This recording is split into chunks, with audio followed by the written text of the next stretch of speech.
welcome in everyone to episode 91 of the Balcast podcast. I'm your host, Caleb Peng, joined by my co-host, Speedy is Chief 2, and your green screen setup looking real good these days, man. I can't even see where the curtain is at this point. I don't even see the bed in the background. It's looking crispy. All right.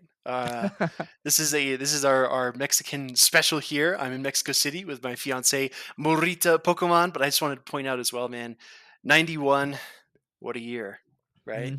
91. Dude, did I ever tell you the story? I when I used to work at a liquor store in college, there was this guy that always You came used to work in. at a liquor store? No, I definitely didn't know this. Oh, yeah. I knew you worked at a fancy restaurant. I remember that story. Yeah.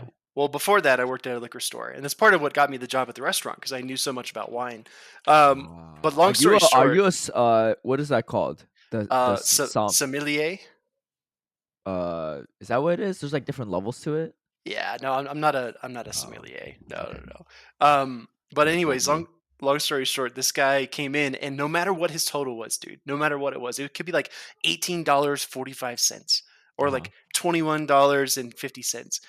No matter what, he would look at that total and he'd be like, $18.49. What a year. No matter what the total was. So every time I say what a year, I think back to that random customer. $18.49? It's just random, right? It could be like what happened in 1849, dude. I'm not the best like world history person, dude. I don't even know, but sometimes it made sense, right? He'd say like, "Oh, 1987, man, that was an awesome year," and that makes sense. But sometimes it was just like, I don't know. I have no idea.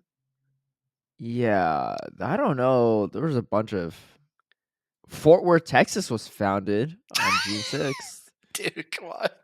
Astro Place riot occurs in Manhattan. Like, I don't know. Okay. President Zachary Taylor and Vice President Millard Fillmore are sworn into office. Like, what? There we go. That's why it was a great year. What a year. What a year. What a year. I wonder if we'll ever be those kind of people. You know? What do you mean, like in history or like the cheeseball old guys that just say like the same stuff? It feels inevitable, right? You're kind of on that these days with the Pokemon commentating. What's that thing that you always say? Which one? I don't know. There's something you always say on these commentaries for Pokemon Go. I don't know. I'm trying to think of the context. It's not like you don't say there's levels to it. You say something though. It's not dimensions. Is what Butter says. Butter says dimensions. Yeah. I might start saying layers like an onion. There's a little Shrek reference. You say you definitely say something, but dude, I can't remember. If anyone knows what I'm talking about, write it in the comments. Speedy has this like signature thing that he says. Dude, it's like a saying, or it's like the way to describe a situation. I can't believe you don't know it. No, this is the thing. I think everyone can resonate with this. Yeah. Everyone else seems to know what you say all the time, except for yourself. You know what I mean? Like, oh yeah, Caleb is always going to point this out in every cast, and then you're like, wait, I do that? That's really what I do? Happens all the time. I guess so. I feel like I'm also very self-aware. I just don't get past the awareness part. Yeah, could like be, I know where my faults are, and try to fix some, but some are harder to address. But anyway, that being said, let's get into this episode here. Let's do it. We are at episode 91. We got some news to cover, but as always, let's cover some of these questions, starting with the earliest one on the video. PP Steve addressing these ignorant Americans, saying Perth was a repeat, so was Melbourne, but that was an IC if you want to get technical. Yes, correct. Oh. We were being ignorant because we said Vancouver's a first repeat regional, but we're very North America centric there on that one. Actually, the first ever repeat one was actually Liverpool, because first ever, and then they had another one. Yeah. See, and then we all have our inherent biases, just like with the casting. We all do. We all do. I okay. So people say like I'm biased towards Bastion users. I feel like I'm actually more critical of Bastion users. Because for me, it's like there's this stereotype that the Bastion users they're just like stupid GBL players that make like bad like ABA lines, right? Or teams that don't make no sense, or just muscle their way through with a Bastion because it just doesn't have a lot of hard. I mean, it has a lot of hard counters, but like if you avoid those, then you just steamroll the competition, right? True, Like true. it's actually like a no skill Pokemon and a tap Pokemon, whatever, all that stuff. It's only pair with Razor Leafers or Charmers, all that stuff. And so every time I see a Bastion user on stream, I am hypercritical because I'm just That's like, true. dude, you gotta, especially in a tournament, right? I was like, if you're gonna bring this, you gotta make us look good, right? Like you can't like Yeah, reinforce a stereotype. It just looks bad if you're just rolling the dice and going off like RPS wins. true. And I find that I won't name names. I find that the vast majority of Bastion users always let me down. Dude, I actually, okay, so for everyone listening, I can actually confirm this because whenever a Bastiodon appears on stream, everybody is always like, "Oh, Caleb, check it out. Yeah, Here it comes." Everybody teases him for it, and then the plays start, and he's like, "Yeah, this is literally not what you're supposed to be doing." Like yeah, it's kind of like being like Martin Scorsese and watching like a grassroots film production. I'm sure he's hmm just pulling his hair out. Like, what are you thinking when you yeah, have these yeah, angles? yeah. Just because you both like film doesn't mean you like every film, right? Yeah, Boom, so there it is. yeah, I'll never do that on while commentating, right? I'll just say like, Please I'll do one time. I'll be. I might throw in like some sly comments here or there, be like, wow, that was an interesting play. Where I was like, that's a really odd switch. Like this is their only counter that stops Medicham, and they safe swapped it And right they right off the hard bat. switched it in. Yeah, Yeah. hard switched it in, lost alignment, right?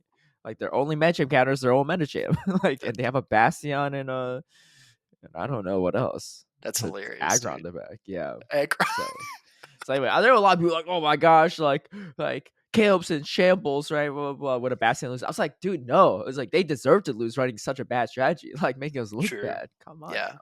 Yeah. That is what Butter says, literally. He's like, Caleb Mhm. in shambles. He can't Yeah. take these I was like, Bastion no. plays. No, man, it's different. It's different. I feel disappointed, right?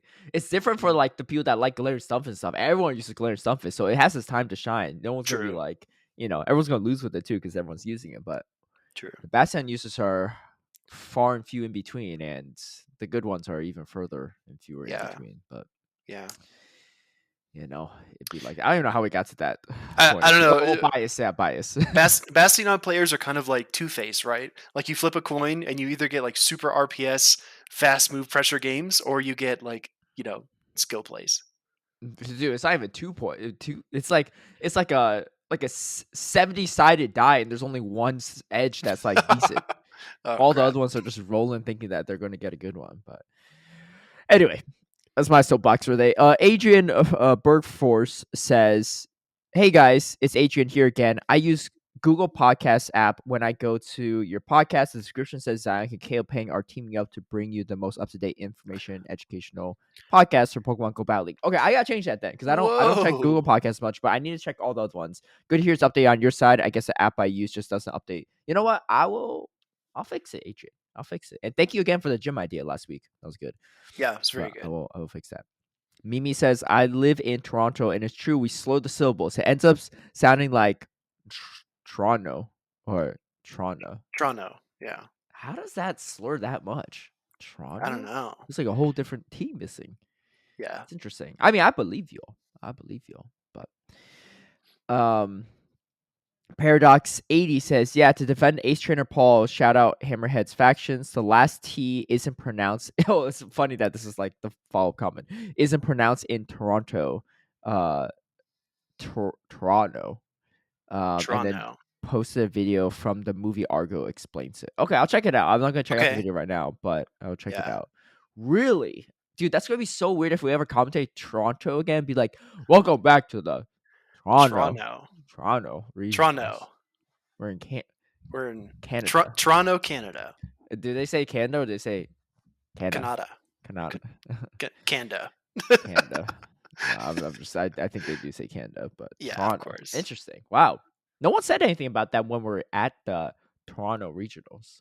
Yeah, that's the thing, right? Like we're so visible. A lot of the time we get roasted in the commentary, like in Twitch chat, and I've never seen a comment about that. So Yeah. But good to know. Good to know.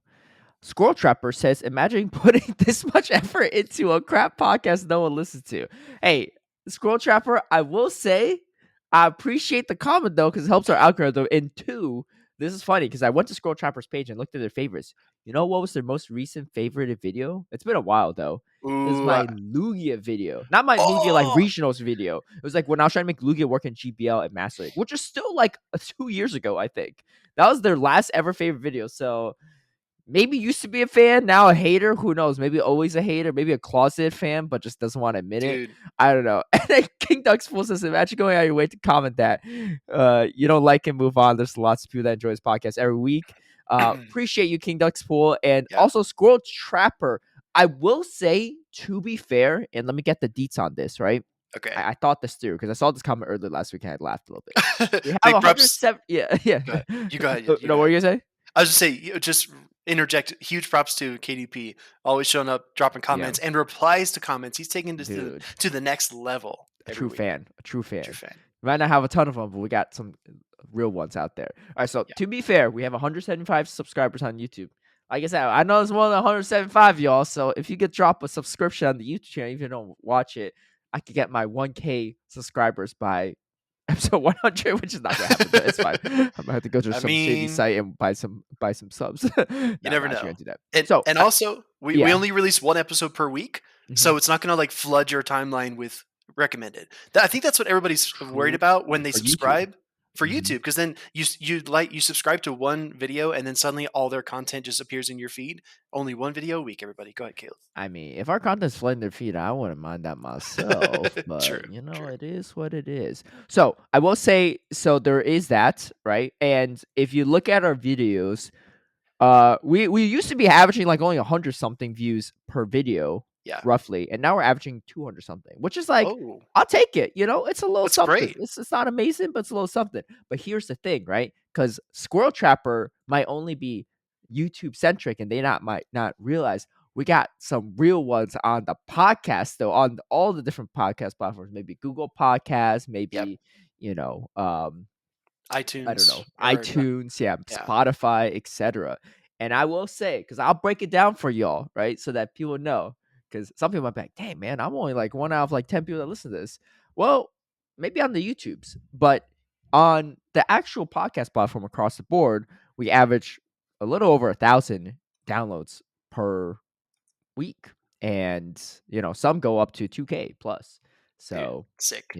So there is that. So, I always wonder too when I look at these views, it's like, what made people tune into this one but not the other one? Because some have like half the views. Like people did not like the Shadow Charizard goes undefeated in battles one for some reason. It had like 700 something or almost 800 listens. But then people like the OCIC and limited remote raids one. I wonder if it's maybe the title that's drawing them in. I don't know. It could be, yeah. I need to figure that out. Yeah. But so we have some consistent listeners, I'm sure, that listen to like almost all of them, right? And so shout out to you all. But I'm curious for the ones that are more sporadic. What is it that draws people in? I mean, the thing is, once you start listening to podcasts, that recounts as listen. Even if you hate it, it's too late. You hear that, Squirrel Trapper? It's too late. We already got your view. Honestly, I would love for Squirrel Trapper to come back every single week and just drop more comments like this. Please do. Please do. Yeah, and for others like King Duck's, don't feel the need to respond to it. I appreciate it though. But yeah, hey, that's the thing, right? If we're not getting hate comments, we haven't made it. So you're our first hate comments. Well, no, there were a few reviews back in the day that people weren't liking it, but that was that was some of it was targeted towards Zionic, unfortunately. Like, oh, if you're gonna be so negative about the game, like, why even talk about it? Blah blah blah. I was like, Zion's just being honest, but I see where you're coming from. we can be more negative, all right? Don't test us. Well, so far we haven't had any negative comments towards us two as a pair yet. True. Until now, but hey. Until now. Thank you, Squirrel Trapper. 2023. What a year. Squirrel Trapper's first hate comment. What a year. Imagine if I say that, like I walk around and say that, like the same years like we're in. Jeez. Dude. That reminds me of one of my old coworkers. His name's Kyle. I always say, hey, how's it going? Just like courtesy, right? Or how you doing?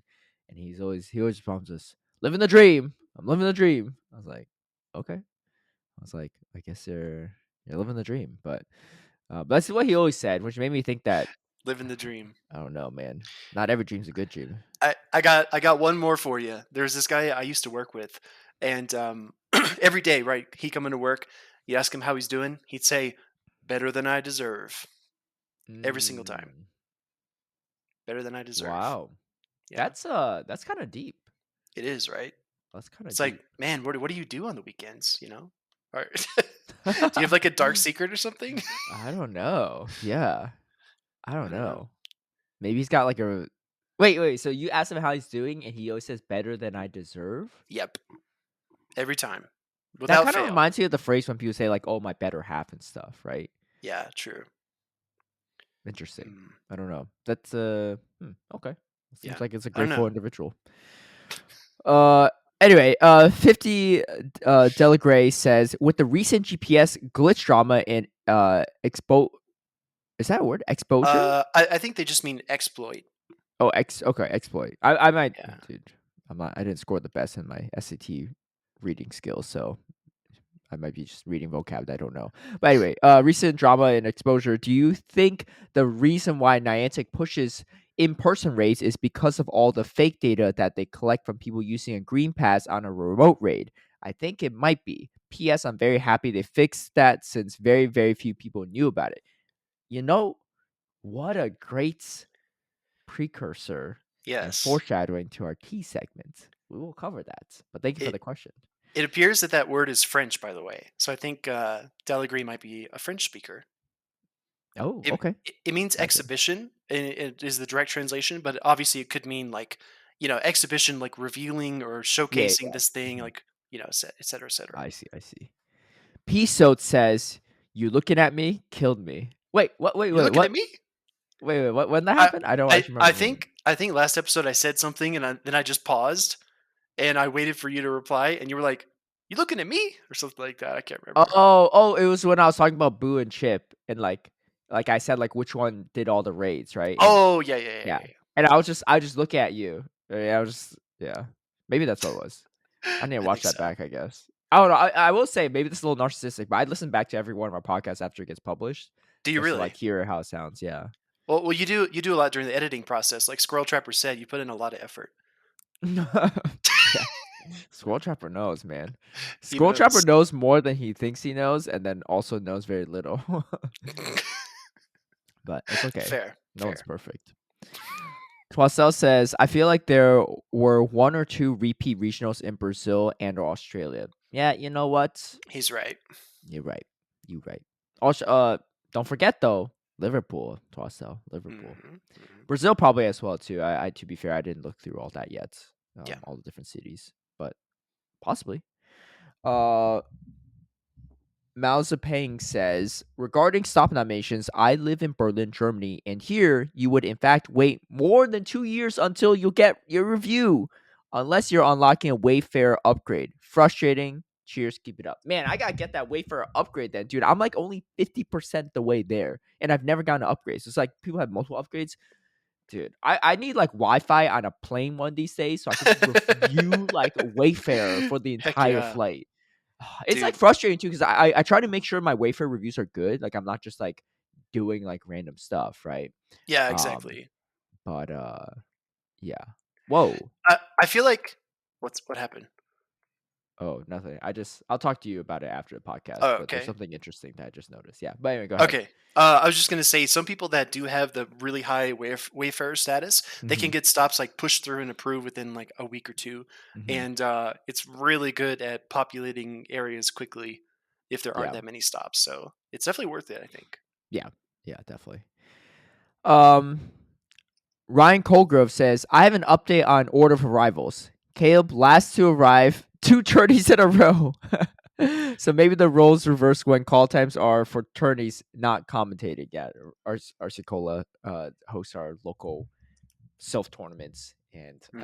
I was the last to arrive too. Well, I was the last to arrive, but I we still waited a bunch of times, so I don't know. Maybe last to arrive out of the two of us because you're not there, but I still waited like 30 minutes for it to start. So, and he said, Dude. all jokes aside, we appreciate him coming, trying to get those numbers back to in person self tourneys back in 2019 numbers. It's been a Mhm. struggle, but I'm cautiously optimistic for the future. Caleb has won 2 out of 3, so to no one's surprise.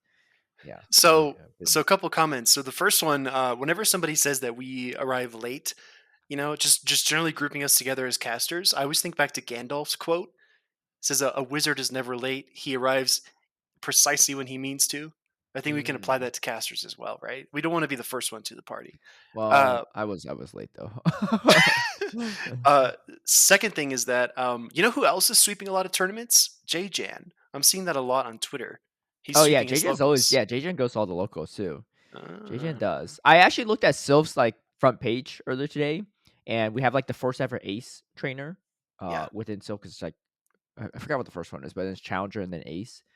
And guess who's at the top? JJan. No, no, it's Rise. He's still Oh, grinding out these Sylph tournaments too. I dude, feel like a lot of people Rice. are, yeah, but he's not Right, grinding out a lot. He just has a high win rate. So he's a machine, man. He's so good, yeah, yeah. Did you see the drama dude. between him and Jonkus this past Dude, week? that could be another like tea topic, right? That really could. That'd be fun to talk about. Maybe we do a two-parter. Maybe let's do a two-parter. I'd be Okay, down for that. I- I mean, I'm it's down. nothing like wild, so let's not like get too much No, into it. But it was I funny to just watch. I just love the interaction between those two because they have such different personalities. It's super entertaining. Yes, dude. I maybe I knew this before, but I did not realize that Jonkus's brother is Z's Wireless. Oh, they're brothers? I had They're no idea, brothers. I don't know which one's dude. older, which one's younger. That is a cracked family at Go Yeah, Battle League and they're Pogo in actually like general. siblings. I thought they were like saying like brothers, like like like yo, he's my bro kind of thing, or like familiar, like friendly kind of like a good friend. Yeah, But they're actually biological siblings, I think. no shot. That's insane. Yeah, yeah, they talked about it at the Utrecht regionals too. But Andrew says, before I forget, do you know the main series games?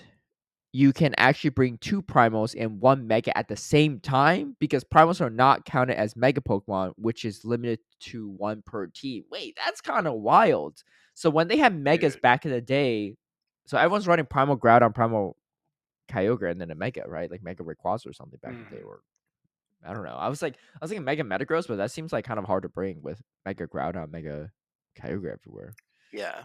Seems a little bit tough, but I mean, some I know people Gabby said that was her favorite some Mega people, Metagross. some content creators I know of like to stack their primals and their megas and everything else. So, there's that. Yeah, and there's others that could just do it all without any of them. But Twassel says Alolan Grimer is basically just Skuntank without Flamethrower. Both have very similar bulk and cross access to Poison Jab, Crunch, and Sludge Bomb. Yeah, that's the thing. I've never really loved Alolan Grimer. I think it was really good for the Sylph Continentals because it was like a cheap restricted pick. Yes. Or wasn't a restricted pick, whereas like other things were, but that was about it. But yeah, it's so expensive for like I've never seen a lone grind and been like worried about it, right? It's always Mhm. like very predictable. True, true, true. It also feels a little more frail than Skuntank, but maybe it's about the same.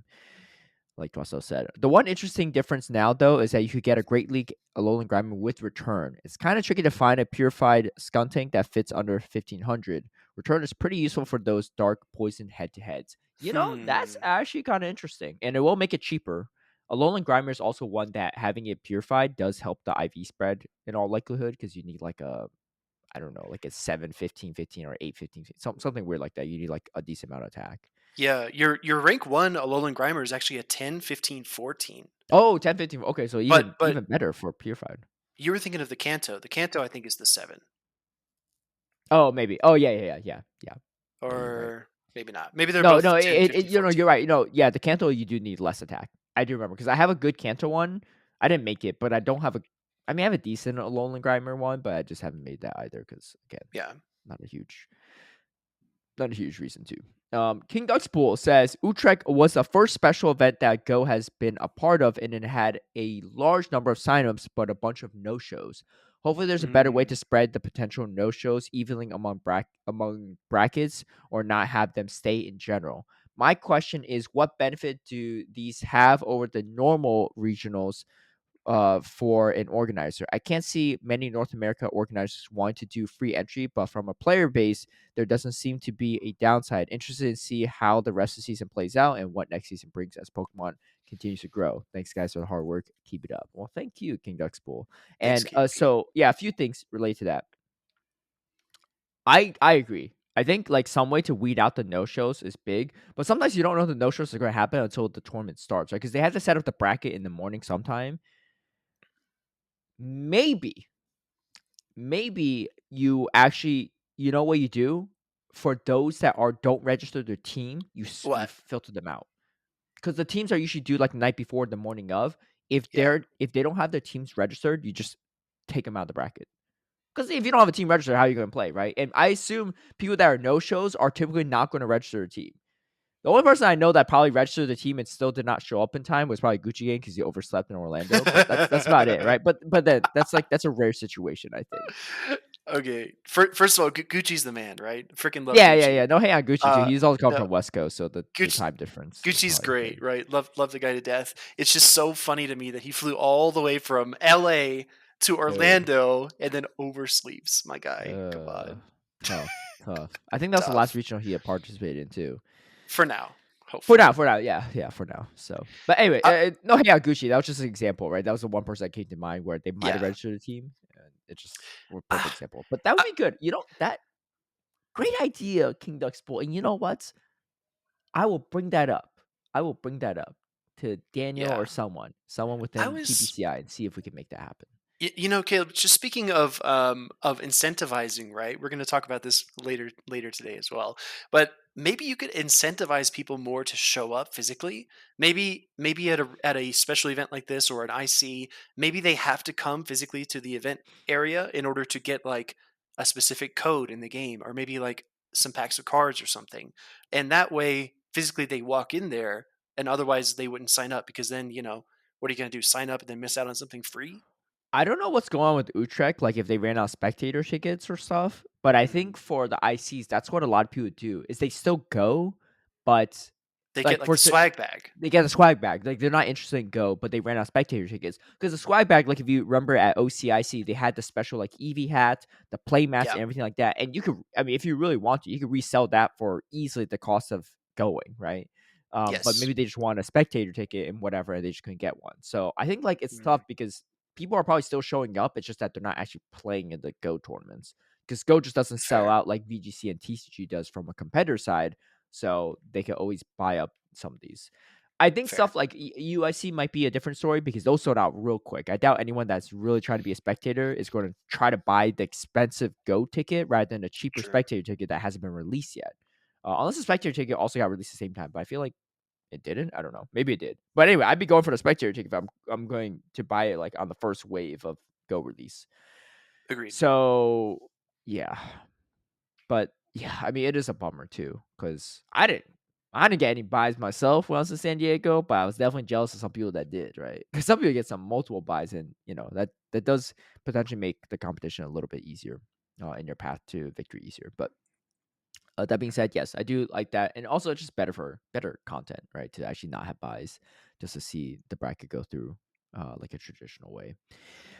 And then the question is, what's the benefit of having these over normal regionals for an organizer? Yeah, so here's the thing: the difference for the competitor is that there's no. We mentioned this before too, but there's no prize pool if you win or Yeah. don't win and stuff. You get, I think you probably can still get the travel award, and you still qualify for world championships. So that's it. There's no like, um, there's no prize pool, and so that is something that is a difference for players. But again, for the vast majority of players, they're not going to get a prize, so it's not going to like they're not going to get prize money anyway. So for them, it's Mhm. probably about the same if Yeah. they're not planning on winning. I mean, some people don't plan on winning, still win, and that happens too, right? But and the other thing is, yeah, you don't see a lot of North America organizers willing to do it. Yeah, I don't think they would, but also the main reason why they have this special events for Utrecht and not other places is because they physically can't charge people for it. Like there's like some like local law that does not allow them Yeah. to. Yeah. It's Otherwise, they related. just do it. Yeah. It's related to the gambling laws in that area of the Netherlands, maybe Yes. even the country. So. Yeah. So special events, I think, are going to be far and few in between Mhm. because just in general, most places aren't going to have those laws in place where we're hosting these regionals or internationals, etc. But I think Yeah. that's a big reason why there's certain places we just can't even host world championships because there's certain gambling laws in certain countries. I think Spain might have been one of them. Oh, I think you're right. Yeah. Yeah. Because we're Yeah. I talking believe about you're like right. maybe they'll do Spain last year when we're predicting where it'd be Yeah. because Scarlet and Violet's based in The Paldea region is Paldea similar region. to Yeah, Spain. yeah, Yeah. exactly.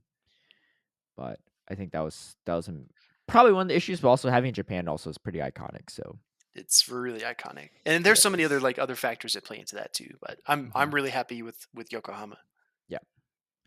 So who is Josh says, I've been doing factions from the beginning and have improved over the course of all the cycles. I'm just wondering, how do you go about team building? Do you look at the paired opponent's previous teams and look to build around it and guess what they would change against your own previous team, or do you mix it up all six to keep them guessing? What's the best strategy? I see some keep the same and swap out some and have a core, but I have success with both every week changing all six and keeping a select few over the cycle. Also, Mhm. Caleb, what do you make of the just a card meta for Ultra League? As that is my league I play, hard to tell after week one, but seems all right.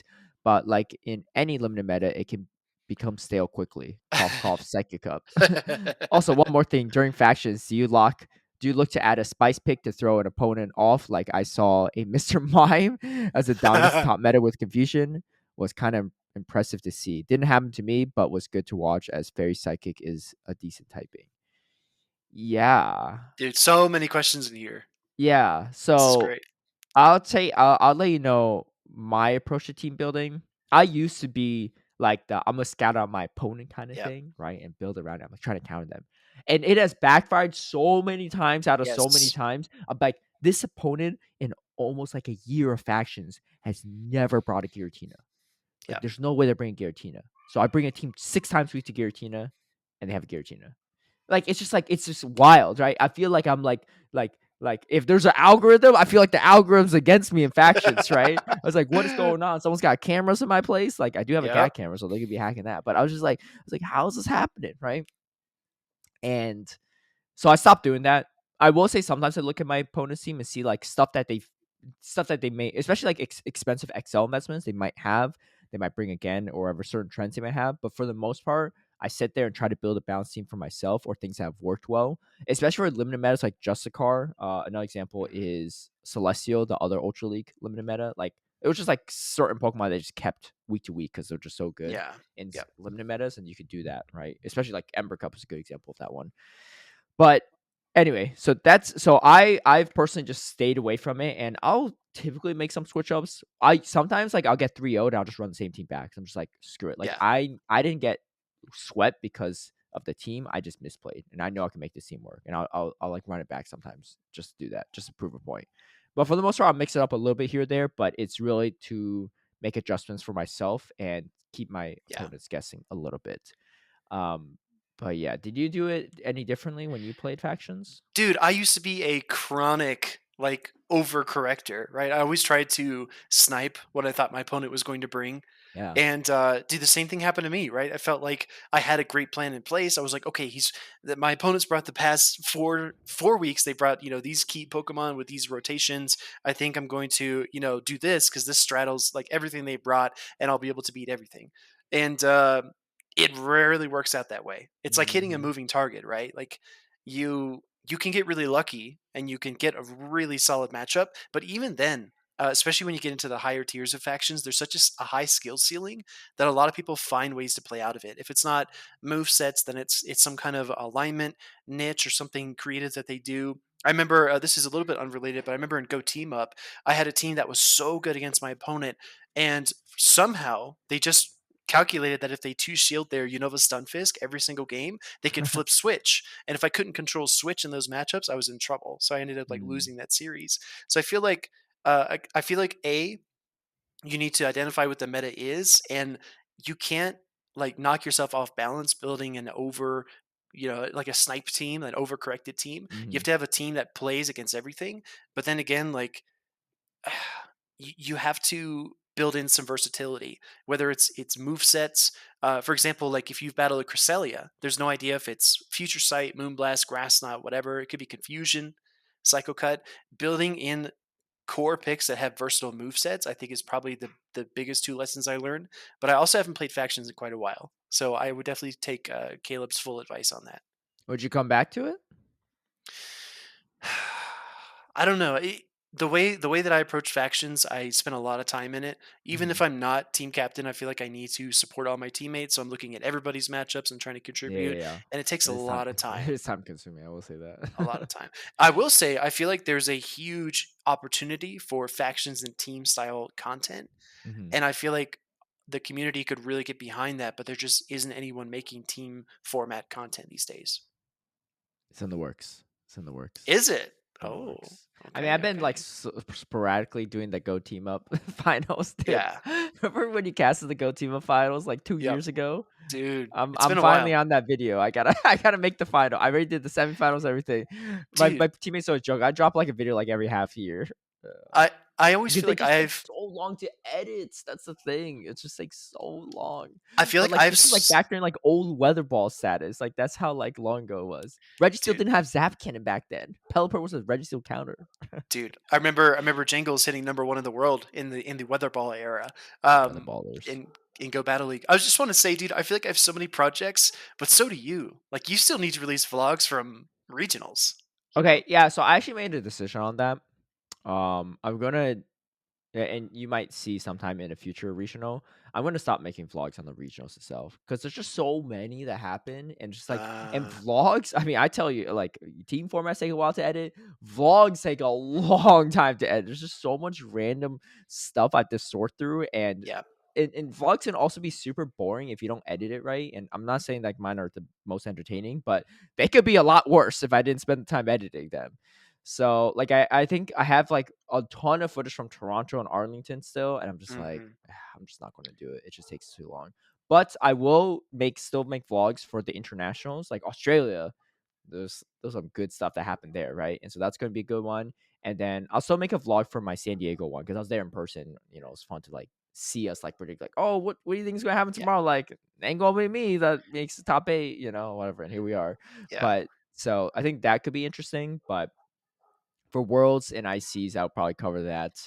I'm still like on the fence about if I'm going to cover one from if I compete at Hartford, Connecticut. If I'm going to do a vlog mhm. there, I don't know. I I think that thought about I thought about making like 2-minute recaps for Twitter, yeah, and I thought about making like just like a 10-minute recap, just so it fits like the YouTube monetization yeah. threshold, but then Hmm. it's not like an hour long, Yeah, all my videos are vlog over style 10 thing. minutes.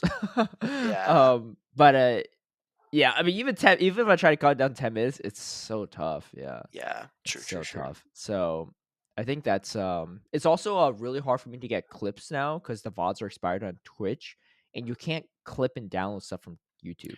You'd So you have have to use like to a third party app to down the entire file.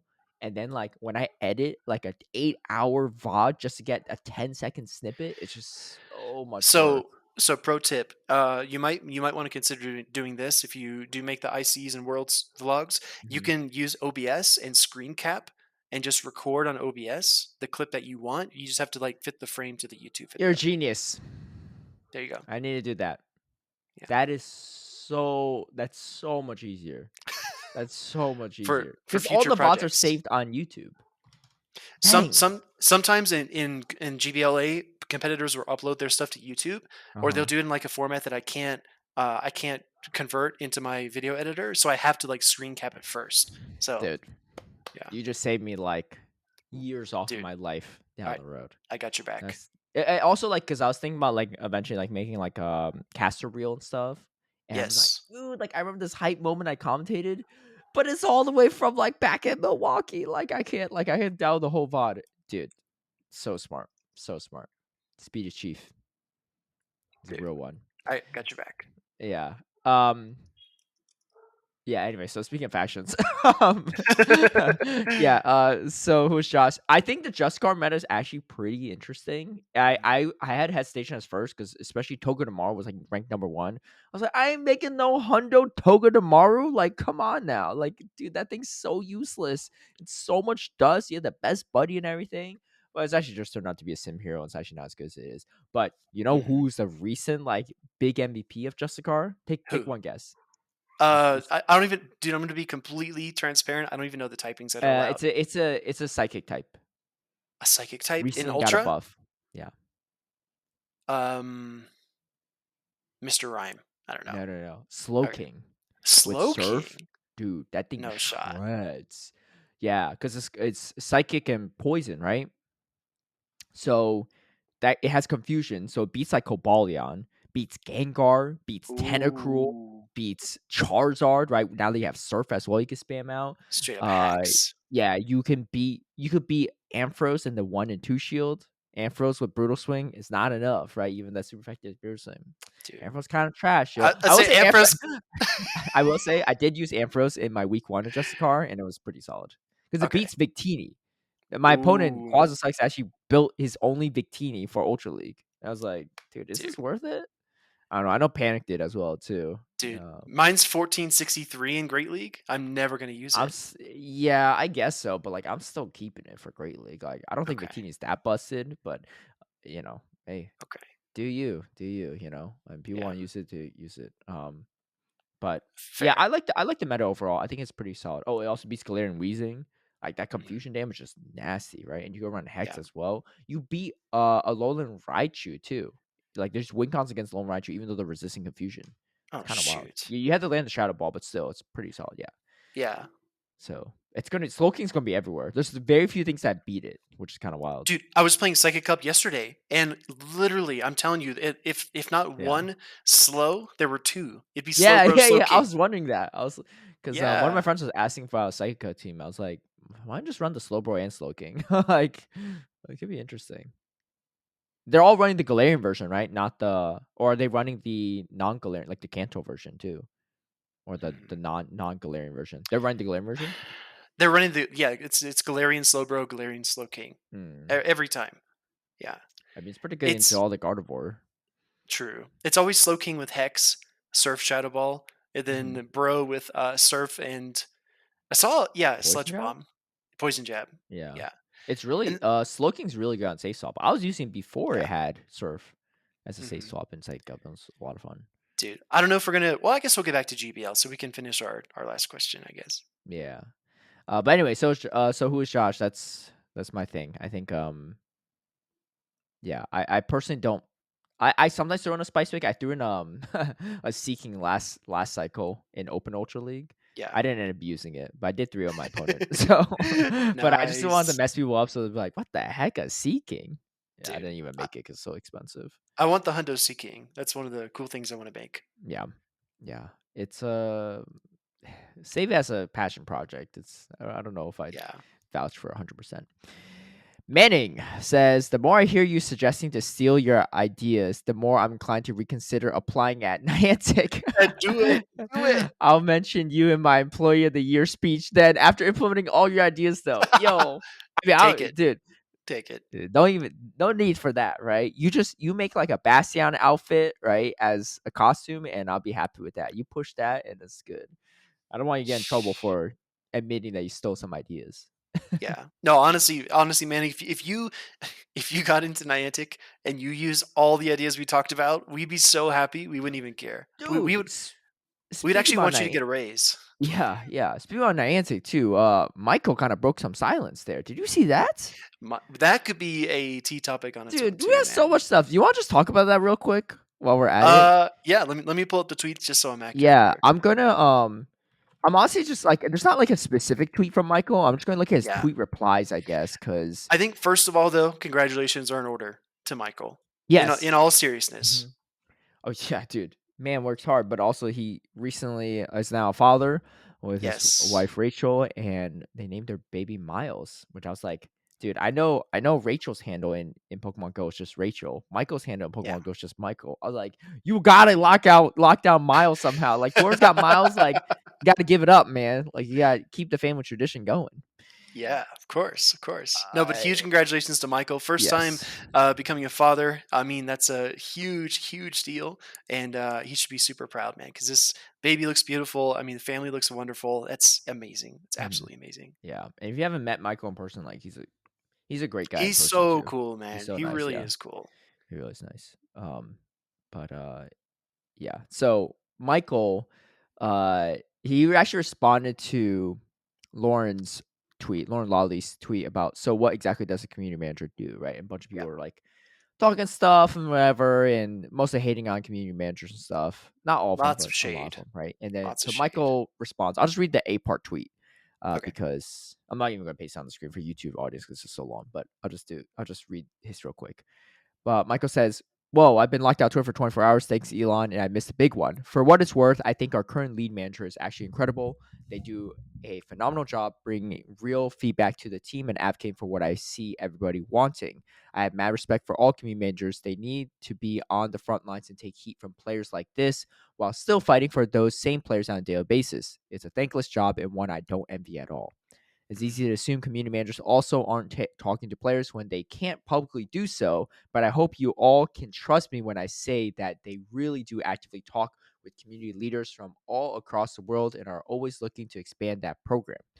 One of Mhm. the biggest challenges that comes with working on a massive game like Pokemon Go is that there are literally tens of millions of trainers to support, and all of you have completely different play styles and things that interest you. I can totally empathize with frustration from certain groups of players when they feel like their needs aren't being met or their voices are not heard. Mhm. We never intend for that to be the case, but it can definitely happen. And hey, I'd be lying if I said I felt Pokemon Go perfectly suited my own personal playstyle and desires. And as an active player myself, even I can be frustrated with things when it seems like I have the power to actually make changes that suit me. But seeing how things happen behind the scenes and how incredibly complex managing a massive game like this can be, uh, does help me put aside my own frustrations for what I believe is best for the overall health of the game and our Mhm. entire player base, not just my own desires. Anyway, I got off on a bit of a tangent here, but this is all for me to say that I fully back our wonderful community managers at Pokemon Go. Honestly, I feel incredibly lucky with who we have representing you all. I've seen much, much worse many times over because Michael has worked with other games too. Yeah. There is one tweet too somewhere where I don't know where it was. He says, okay, it was under Aziz Wiles tweet, and he says, um, yeah, he wrote something about how like he sometimes overlooks like a lot of the PvP changes. Oh, yeah, he said he took personal responsibility for the lack of moveset updates, Yeah. which was kind of surprising to me. You know, like we know Michael's a battler, right? He's Yeah. one of the only Niantic employees that I'm even familiar with that publicly talks about reaching legend Mhm. every season. And I've battled Michael several times as well. I remember fighting his 100% Malamar in Ultra League Premier Classic, and Nice. he's really good, right? He's really Yeah. talented at it. So I was a bit surprised, right? Like I thought he was head of global product, and he's also doing movesets.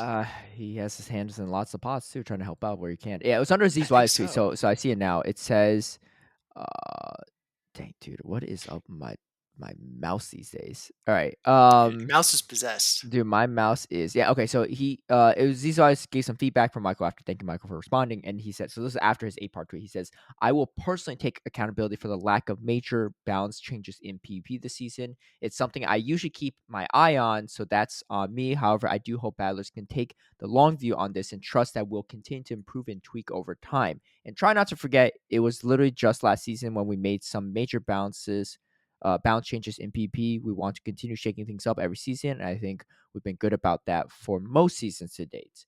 And well, hey, dude, Michael just had a child, right? Him and his wife just Yeah, have their own child. So I don't blame Michael for not being on top of this season's updates and stuff too. And I appreciate Michael taking personal accountability. I don't know if it's all on Michael though, right? Again, like Michael seems like the kind of guy that says if anyone's going to take the heat, I'd rather take the heat so that true. my coworkers, the people that I lead, don't, which I think is admirable. Admirable. Yes. I don't know if I can comfortably fault Michael 100% for this one, but again, Yeah. I don't know. We don't know how the operations work exactly at Niantic, so Yeah. who's to say? Maybe it's all on Michael. Who knows, right? But I mean, given Maybe. his current life situations, like I would not blame him. And again, there's been like little things that have been adding to change BP, right? Like we got like the slow Pokemon Day that obviously it makes we talked about in Psychic Cup and factions metas. Yep. It makes a difference. Maybe not in open show 6 play Pokemon tournaments, but for other metas, it does have some impact. And then we also have the release of Shadow Grimer and all this other stuff. And so that Yep. might make actual changes. So there's like some gradual changes here or there that can take place without a big sweeping GBL season update. Yep. But again, we're not like defending nice sessions here. Like we would love a big GBL season update every 3 months, but you know, Mhm. it's Yeah, not all like cons, right? There are some pros here or there, or some exactly. positives. It's not all doom and gloom, right? I think I tweeted out when the season update came out. I was like, yeah, I'm pretty crushed by this, but there's still some levers that can be pulled.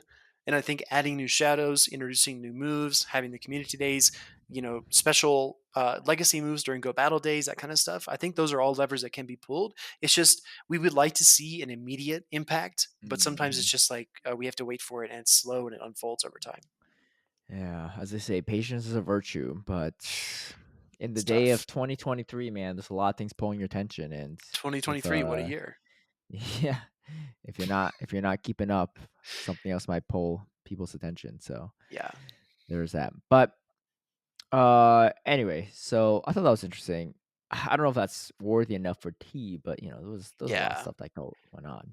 No, but You know, again, I feel like the last point I'll make is that Michael saying all this is great, right? We love to hear from Michael because he always adds insights that we weren't aware of. And like he points out several times here, there's a lot of things that the community managers and Niantic as a whole just cannot tell us.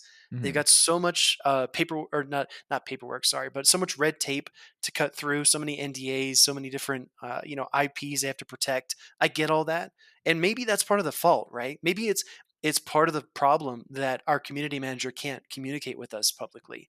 I mhm, think that is a huge issue because if our community managers were polling the public, or they were asking for feedback, or they were actually interacting with us and sending messages back about what they think in response, I think we would all feel more connected. So mhm. maybe, Michael, I don't know if you're going to listen to this ever, but maybe that'd be a good thing to explore, right? Because we'd love to interact more with this game that we love. Yeah, like I know they have a lot going on too. I think Yeah, is it biased to say I wish they interacted? I don't know.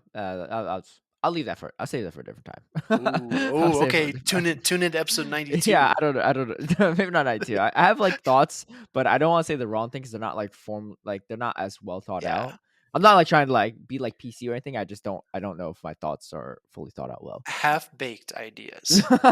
Yeah, yeah, and I'm not baked at all in person, but just half baked ideas, just to clarify. Fair, fair. All right, we got some events coming up, and this next one is going to be an interesting one. It is none other than Togetic Community Day. What is that All about? right. Dude, Let's get it. All right. Togetic, dude, these babies are never coming out. Let's just say that. It's gonna be Togetic, not Togepi. But Togetic will be Yes. spawning in the wild. And dude, these are just worth 100 dust. I hate that. Like they're technically not the first stage evolution, but like you know how Oh, like Hitmonchan, Hitmonlee stuff, they're still worth 100 dust because they even don't count though, the baby form. Yeah. yeah, Typically like a even though second stage Tyrogue evolution. exists. Yeah, even the Yeah. Tyrogue second stage evolution is technically. But I guess like people are like scared that they're gonna form like a Jigglypuff nest or something, right? Because Igglybuff is a pre-evolution. So True, true, true. I don't know. I mean, hey, if you got people hunting down like Jigglypuff nests every week, like that's not the end of the world in my But opinion.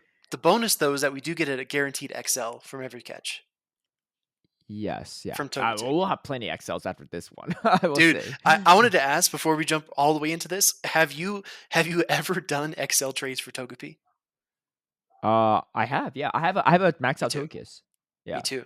I have yeah. 717 XLs in my Wait, bag let me check. right now, and that's all from trades or catching Togetics or But you whatever. already made a hundo? I have a hundo. I haven't built it yet, You haven't built anything, man. What's your dust at right now? What's your dust at? People keep asking, dude. dude. Ryan Colgrove's like, hey, he was telling me at this recent tournament, in person tournament, he's like, hey, if you all lose a bet next time, like you should be like winner, like makes the other person power up 3 Pokemon. I was like, dude, Speedy's We, we has a already power up we already Pokemon. covered that, bro. We covered the Camerupt. Yeah, that's what I was saying. But he's saying 3 this time. I was like, dude, I cannot afford Come that, so on, I need to win that bet. Like, come I on, literally Ryan, can't afford 3 level 50 stuff. But also, what's your dust at, man? Like, what's dude, I thought you spend it or what? What's going dude. on here, I need to have a spending stream. dude? You're at what? What is that? I can't. I guess a little blurry for me. Okay, I'm at 15,666 15 k. million dust? What do you? Yeah, What bro. was it at before when you initially said you're going to spend all this dust? Weren't you at 7 million or something? I think it was 10, right? When I got to 10, I was like, all Was right, it I got to 10? spend. Yeah, I I think felt like it so. was less than 10. It was like 8 or Dude, I something. have I have so many different streams I want to do. So many like the Dude, Stardust stream, the future PvP streams, the GBLA streams. I got dude, so much that I dude, want to make. you're gonna be streaming that in like 2025 at this rate. 2025, what a year. Yeah, we'll be on episode 200 by then. Yeah, I have Oh man. 117 Togepi candy XLs, but I already Oh, made my nice. hundo, so Fair, yeah, fair. yeah, We also talked about this. What was the other XL that we made? The Grimer. We talked about that last yeah, week. yeah. That one I Yeah, haven't spent XLs. How many XLs do you have for Togepi? 771. Oh, that's Or still wait, a lot more than me let because me. if even though I made one, like I didn't I didn't spend like Oh, 600 something. excuse me, 717. You probably hatch more eggs than me too, because Yeah. I assume you hatch a lot of Togepis. I don't really hatch a lot of eggs. Mhm. I'm on that single incubator grind unless I got 12 kilometer eggs. But Nice. speaking of which, I trolled that. I hatched 3 12 kilometer eggs without a star piece on.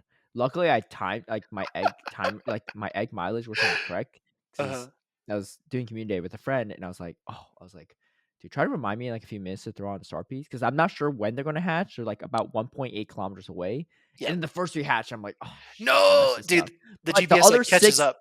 yeah, but the well, I no, I just honestly wasn't checking for like 30 minutes straight, and Oh, okay. like it's just natural. But it was like instantly got 1.8. But the thing is, luckily I put those three eggs in like a second before the other one, so they're like what Uh, 1 kilometer off. So I was able to get the extra dust for the other 9 12 kilometer eggs, but still, yeah, it's still. not some dust.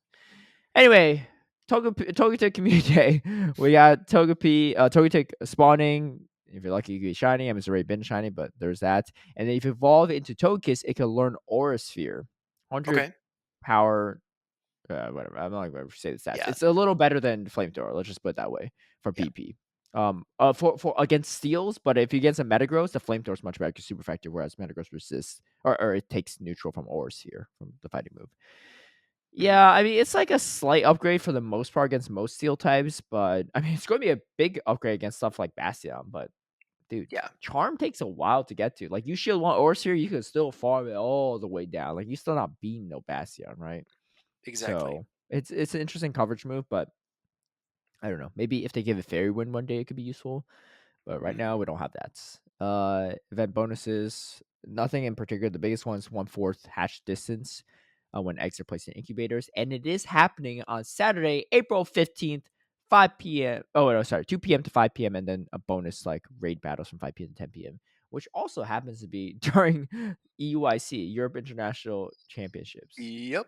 But Uh, hopefully, for anyone attending, they lure up the place, have a bunch of stops and gyms and whatever, so you can yeah. just catch away.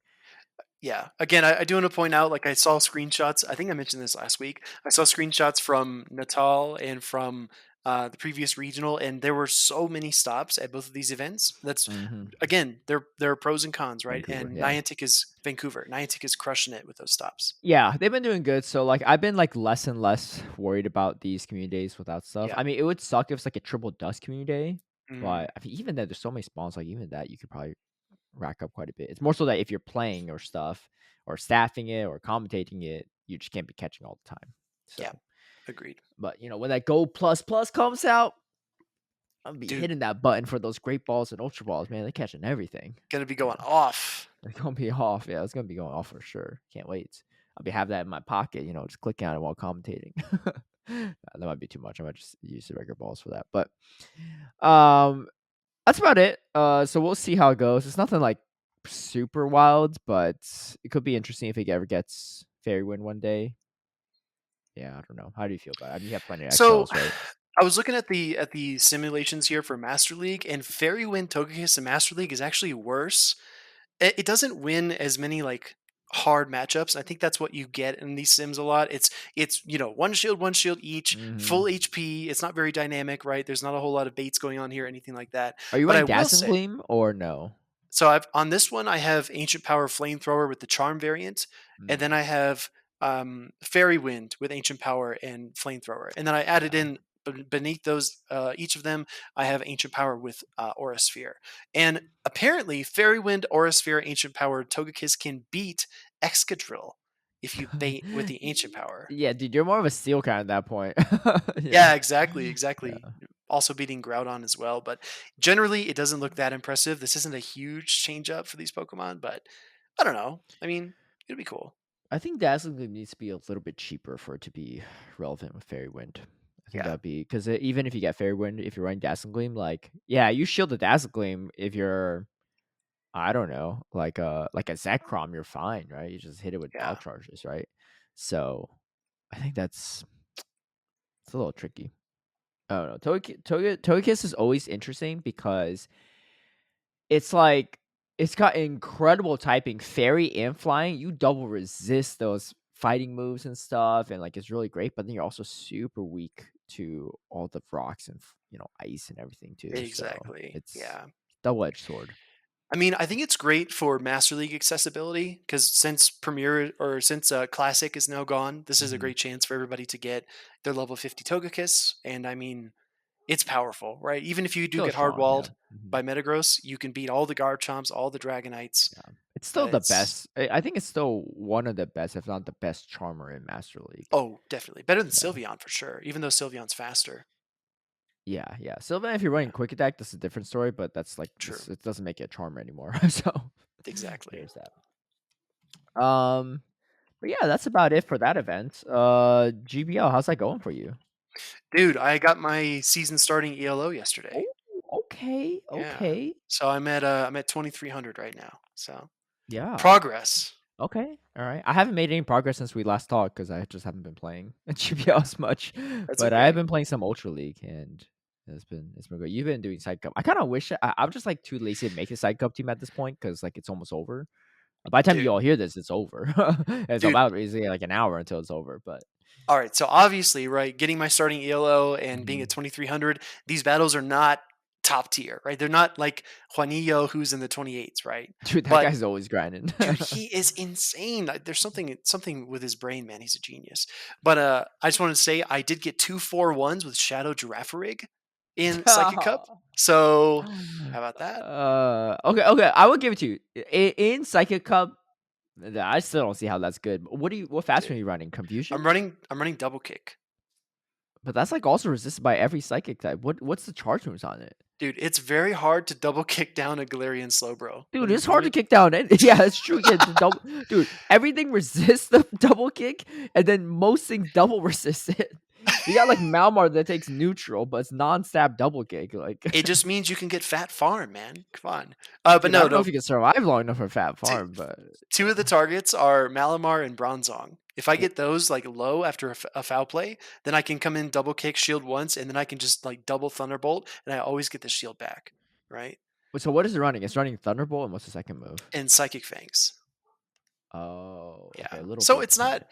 It's not. Yeah, it's a bit bait dependent, right? Dude, But the that's Psychic Fangs can be really good as how are well, you winning with that? That's kind of bro. wild. Bro, I actually recorded some games. Who knows? Content soon, maybe. Okay, okay. I'm waiting for the YouTube Um, video in 2 But years. but honestly, to be nice. To be fair, the core of Malamar and Galarian Rapidash it's unparalleled. It's so freaking good. You So good. running alright, so you're running Malamar, Galarian Rapidash, and And Girafarig? Giraffe. Don't you get, like, steamrolled by, like, a Shadow Gardevoir in the back with 2 shields? So Gardevoir was really really common, Oh, but especially because of the in the slow. first week of Psychic. But now I haven't seen a Gardevoir in like 3 or 4 days. Oh, okay. Yeah, no, that's a good point. It's a good point. I used to run Bronzong with Feint Attack just for that Gardevoir. Yeah, yeah, yeah. That's what I was wondering because I saw so many. Like, Yep. what's his name? I was watching Tom Cruise's stream. Not Tom Cruise, the actor, the cruise ship, right? The Tom cruise ship show, Cruise. yeah. Yeah. Oh man, His parents did him dirty with that name. You're never gonna be the top of Google search. It's spelled differently, I think, too. The dude, cruise, but still. you know how I don't know how common it was where you grew up, but a lot of people in Mississippi had the last name of Case, Case. Did you ever hear that name? Maybe like once or twice, but Like not very common. Rebecca Case was like a very, like run of the mill name. Oh, Anyways, yeah, okay. I always thought it'd be super cruel if a parent named their kid Justin. Just in case. Oh.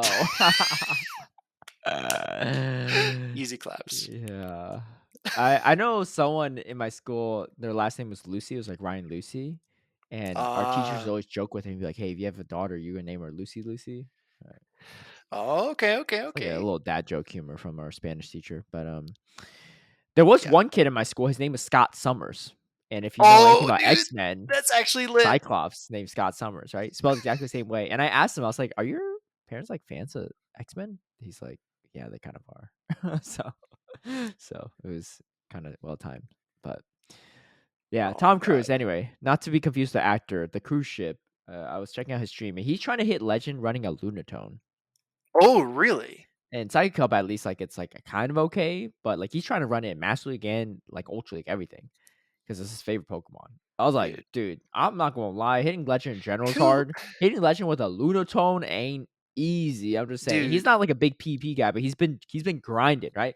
And I told him, I was like, look, the good news, Tom, is that you're gonna have content for years, because true. True. it's gonna be like what's his name? Reverse trying to catch that shiny Phoebus, right? Dude, or Crimson K trying to Buzzwole to Legend in all 3 But he leagues. actually did, right? He did it, yeah. Yeah, It took him, yeah. like, last week of the season, but he pulled it off, He did. which But is you only awesome. spent one season doing that, right? Or did you Yeah, spend multiple seasons? Okay. just one. Cruise Tom Cruise might be spending a couple seasons. I'm just saying. Even then, like I don't know if I'd be willing down for that challenge. That is a tough ask.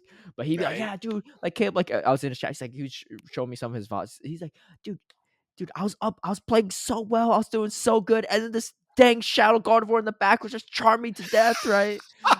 And I remember I saw one game where he actually lagged a little bit too because he had a glaring Rapidash. I think he like Yeah. couldn't get off a second Bison against a charm like Gardevoir. I was like, what? Yeah, looking back, I was like, Really? yeah, I'm pretty sure you missed like a full charm just went Yeah. through. Yeah, I was Like, say you missed, like, a lot of turns here, for yeah. sure. So I was like, but yeah, he was Malden for sure Yeah. because he was running like a Malmar, a Lunatone, and a Rapidash. And Okay, okay. the Oh, I mean, the Malamar Lunatone. Rapidash, again, that core, busted. Yeah, he was running like rock throw on the Lunatone. I was like, you know what you should do? You should just go straight fast from pressure. Go Gardevoir, Lunatone, and I forgot what I said for the other one. Bruxish. Yeah, Bruxish. no, I said Bruxish. Yeah, Bruxish. I said just muscle through. Just two shield the No! Gardevoir and like muscle through. Like throw Psychic Fangs, weaken them, muscle through. Because Lunatone, if you get that onto Victini, you're in an okay spot, right? So with Rock though, I mean, it could be interesting. But Dude.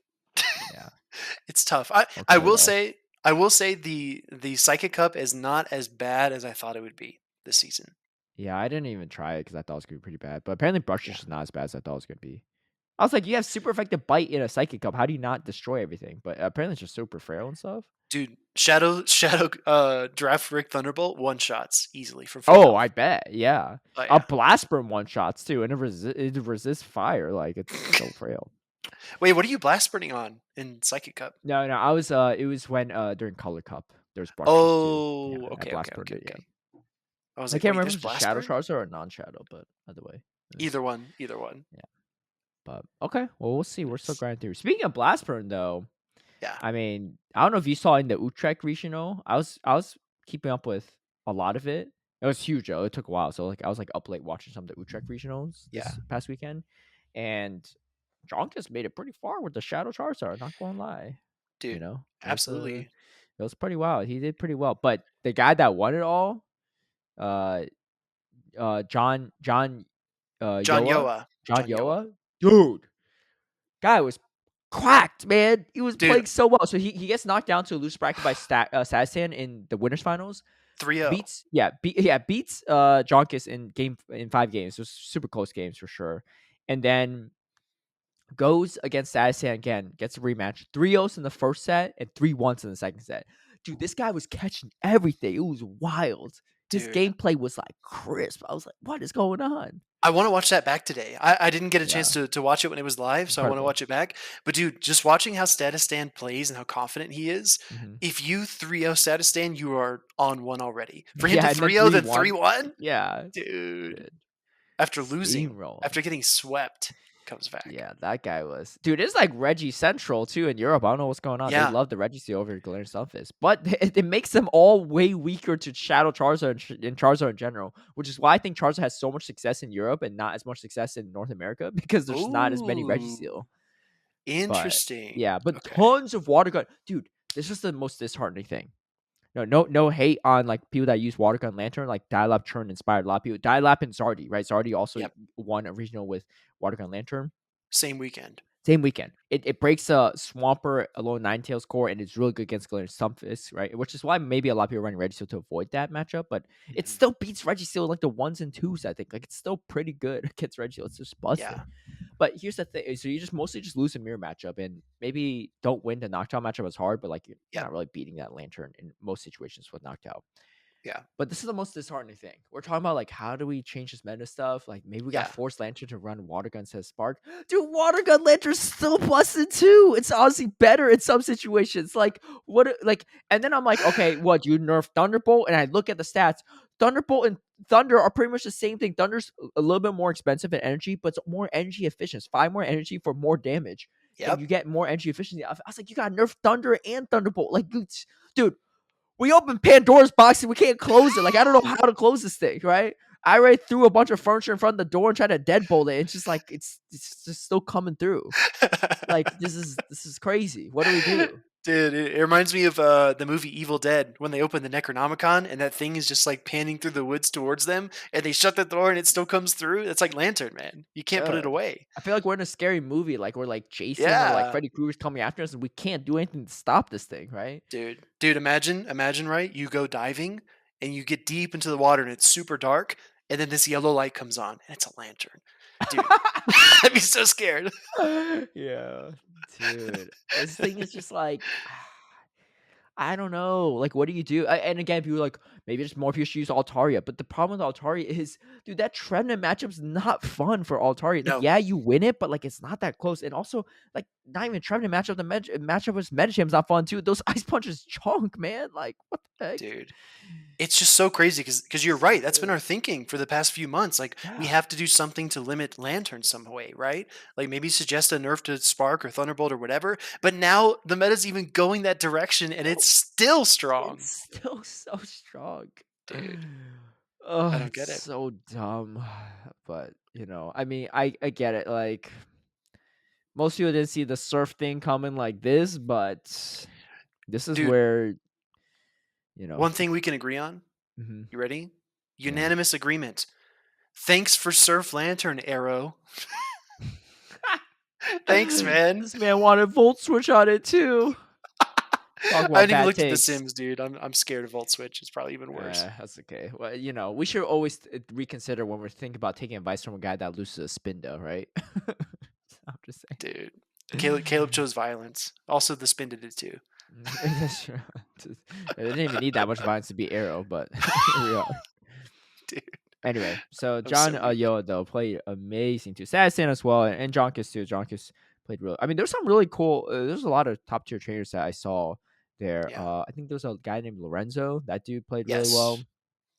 Dude's massive too. Oh my gosh, looks like he came out of, like WWE to like play Pokemon. Like actually, Dude. but he played really well too. And then Stone Stone Collection Doctor. was So I yeah. didn't see a lot of Stone Collection, but I saw Doctor GBY, I think. He's Yes. like friends with Chun, the guy that ran Laurentis, who also had Laurentis again at this tournament.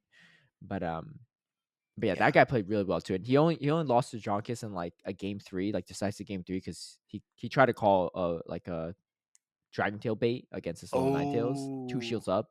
It was a blast run. And he had med in the back. It's just over. Yeah, he knew. yeah. Yeah. That's tough. Yeah. You can see the Um, audible curse word from his mouth when it happened. That's kind of funny. dude, It's like, I honestly wonder, man, I honestly wonder if we should do like a recap of the regional every single week when we do our podcast. Have like a regional recap section.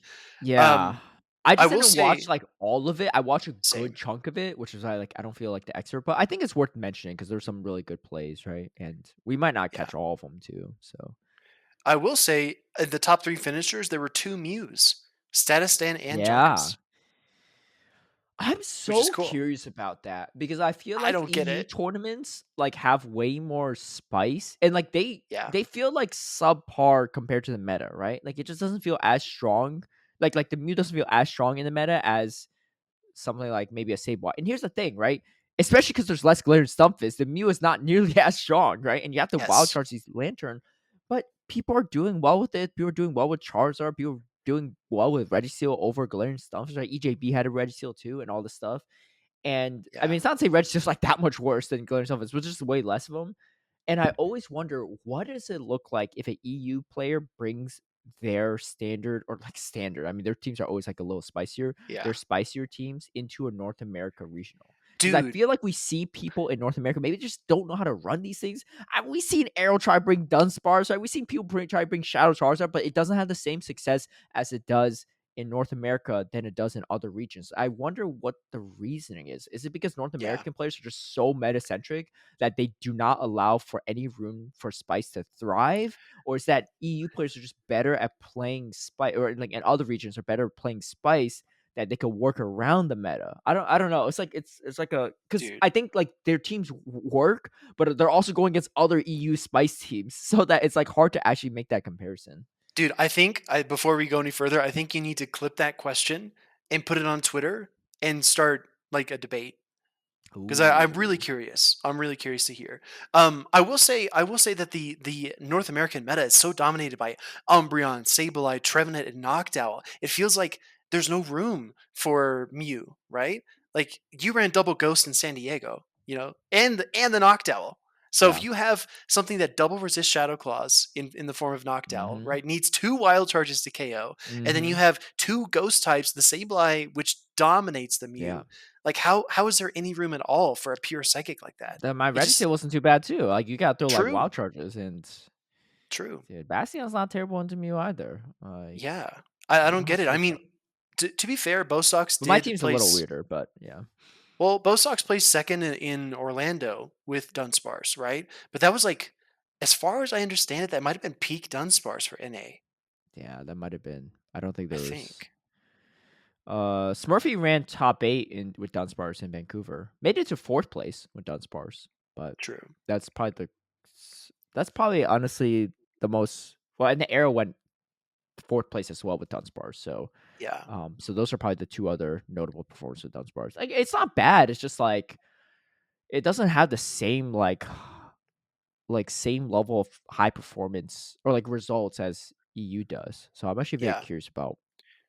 I don't know. We'll see. So Agent Magikarp was third with Dunsparce at OCIC. Otherwise, it was Inadequates, Status Wait, Stan. wasn't Valiant Vish third at OCIC? He was fourth, Oh, right? because Yeah. he already qualified though, Oh his yeah, yeah, spot yeah, moved yeah, down. yeah, yeah. Yes, yes, yeah. But you're right, he did finish third. It's just Oh no, but I don't, Valiant Vish had a Dunsparce in the OCIC too. So he also third place still Dunsparce. Yeah, so it works either way. yeah. But again, Yeah. not NA, right? So I don't Not know. NA. Yeah, Bo Sox was the only NA to place or to qualify for Worlds with Dunsparce. Yeah. Crazy. I I got don't the know. receipts. Boso's got that Degen Shadow Charm Ninetales strat going on too, which a Dude, lot of people also, he convinced a lot of people that that was the better way to go, but I don't think so. I think he just made it work because a lot of people were like the after like yeah, I feel like the powder snow like I remember like one of my patrons actually said like hey I feel like the powder snow just like was not worth it because I was helping my patron team build and maybe yeah. it wasn't as good for my patron specific team, but I was like I feel like powder snow lone Ninetales is still the better one. It seems like these days it is. I It's pretty mean, good into Shadow Charizard too. If you because you yes. just like It's I faster. saw that play quite a bit times. Yeah. Yeah, you're dealing neutral damage. It's faster, so you Hmm. could just land one weather ball and powder snow down, Yeah. or maybe maybe you need two depending on Yeah. shields. But powder snow also decisively beats knocked out Trev, right? Hmm. So you've got a lot more reliability Just there. safer too. It's a little less reliable against Metacham, obviously, but you're Yeah. gonna have to shield Psychic against Metacham anyway. So Yeah. Exactly. what do you do? Yeah, you don't get as much value out after charming down. I mean, the charm variant is just like Trevenant can take it out. Like knocked out's not a big deal. They're Yep. always like, well, like and the zero shields, the weather ball does change it. I was like, yeah, but you know every Noctowl shielding it. Like who? I've never seen a Noctowl play into a Charmeleon Ninetales and they have shields up and the Noctowl not shield weather ball. You shield the Yep. weather ball, you win, right? So Yep. like it, like I get that matchup, but like it never plays out like that. Yep. Shields down the back end, sure, but like when is there shields down when you have a lone Ninetales somewhere, right? Like shields are usually up Exactly. because they're trying to charm you down, Yeah. but you just can't charm through the bulk of Noctowl that easily. Yeah. I don't know. It's Anyway, true. great performance from everyone at Utrecht. It was huge, but again, a lot of no shows too. So I do hope that like King Duck's pool recommendation, we can change that. And like I said, I'll mention it. I'll see what I can do Yeah. because I think that would make a great experience for not only just the participants, but in the competitors, but also for the viewers and everything, and just tournament health in general. So Agreed. or what we can do is everyone just sign up and max out these tournaments with actual competitors, and then we got no one that could take up these spectator spots, right? From VGC and Dude. TCG. Like I don't blame the people that want to spectate from TCG and VGC because they got no other way to do it, and ain't no one showing up for enough people for Pokemon Go. So we'll see. Yeah. Yeah, I But agree. Dude, I don't think we're in a position now where we can talk about EUIC, but I feel like I think I mentioned this last time too. If we see crazy numbers at EUIC, I fully expect NAIC to match those you numbers or do better, better. y'all better, Please. y'all Come on, better. Come on now. North America, we Where's the can't hype? slack. Yeah, we We can't can't slack. slack. We can't slack. We got a regional coming up this upcoming weekend in Charlotte, North Charlotte. Carolina. And I think I could probably say this. I feel like the announcement will be out by then. I hope Yeah, so. But I'll I be hope so. there. I'll be commentating. Yeah. I mean, Whoa, we're let's recording this on a go. Monday, so but I'll be there. I'll be commentating that one. So it'll be good. Nice. And I won't reveal the other commentators in case it's actually not Yeah. revealed. Then, they could just fire me and not fire all of the other 3 people too. But it should be a good Caleb, time. Caleb's gonna load this episode and just wait. Just sit there and just watch No. Twitter. No. I schedule unless like we record late. I always schedule the release. So I always just schedule the because I usually if we record on time. So today we are recording on time this week. So like I'll have Yeah, time to edit and stuff. Like yeah. I have the schedule release for the podcast and the YouTube at like 12 p.m. on the dot. For Ooh. oh by the way, speaking of which, if the episode's coming out earlier than usual, it's because America had a time zone shift Yeah, recently, like spring a week or forward. spring forward. So it's now 12 p.m. PDT and instead of PST, which I remember this so specifically. PDT stands for Pacific Daylight time Time. zone or time, whatever. And then PST stands for Pacific Standard Time or time zone. And Oh, dude, that and was a so comment we got. well, maybe you got and stuff, right? But I remember this because I remember seeing someone correct someone else, another content creator, on Twitter about this. And ever since then, it's been ingrained in my head that I've been using the correct time zone stuff. So, because now it becomes a pet peeve in my mind too, because I'm like oh, so aware of it now. When people say like some people still say like PST or EST, I was like, no, we're in PDT now, we're in EDT, right? But people don't realize that. But again, it's because there's no PST or EST existing right now in our current. gotcha. Yeah. Anyway, time zones, man. Interesting. Yeah. Daylight savings is kind of a sham, but it is what it is. Yeah, But anyway, but I just use GMT if I can. So we're yeah. in GMT -7 for when I publish. So noon at GMT -7 instead of GMT -8. GMT is just better because you could figure out exactly how far it is. Like people don't have to remember exactly once. I remember I matched up with Exactly. an ADL and it was against Mrs. Sparkle. She gave some weird acronym. I was like, "What time zone is this?" Right? And I looked it up, and she's in Nova Scotia, which is 4 hours in advance. It's an hour ahead of Eastern time zone. Like, there's very few Oh, people that live okay. in that area because, Yeah. yeah, it's like right ahead. Oh, maybe no. There might be some in South America that also share that time zone. Now that I think about it, because South America, there's like I think Brazil's up there, right? I was gonna say Sao Paulo is like 2 hours ahead of Eastern, right? That's pretty Oh, far that's like east. 2 hours, yeah. So there might be other parts of Brazil or other parts in South America that have it. The Yeah. same time as Nova Scotia. But in North America, it's just Nova Scotia and like that part of Canada, right? So Dude, it's so so how many far in hours advance. ahead was that for you? That was like Uh, 8? no, it's just 4. Because it's 1 hour ahead of Eastern. But you're in Pacific. Or were you in Atlanta at the time? No, uh no, I was in LA. Yeah, so they're 4 hours ahead. Because 3 hours ahead for Eastern and 1 hour ahead for come on, Speedy, you gotta work with me here. What's going on? No.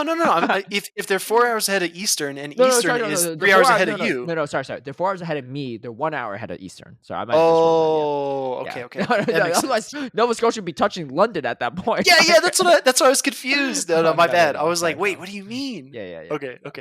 She's not that far ahead. Sheesh. Anyway, time zones. Long story short, I'll be at Charlotte. So Okay. We say all that to say Caleb I will need to be stop in saying that too. I always say long NC. story short a lot, which I don't like that I say that. Dude, my dad's got one. You ready for this? Yeah. He always says the bottom line is every time. Every time, dude. Oh, is this Like our supposed to be like make it almost like theatrical? Like there's like a lot of impact behind this. kinda. Like the bottom Kinda, line yeah. is.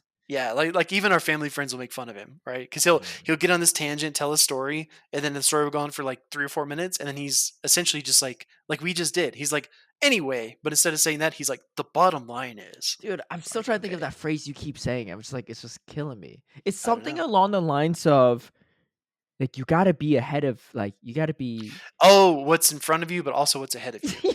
yes. I actually Yeah, took you that say from that a lot. Butters. You say Butter says that? Butters originally said that.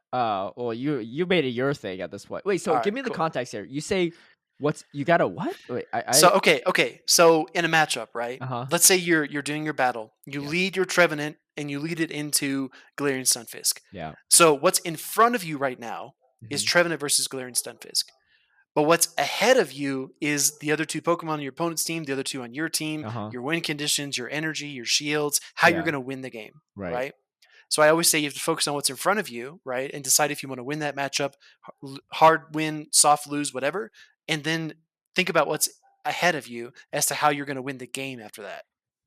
Mm, okay. You like just throw it in there like during a commentary and Dude, of like course. I legit just like don't know what you're trying to say half the time. I'm curious. It I might just I be me. think I that might makes just be dumb, sense. right? Everyone in the comments, let me know if you heard Speedy say this during commentary. Did you understand that's what he meant? Because you'll just say it.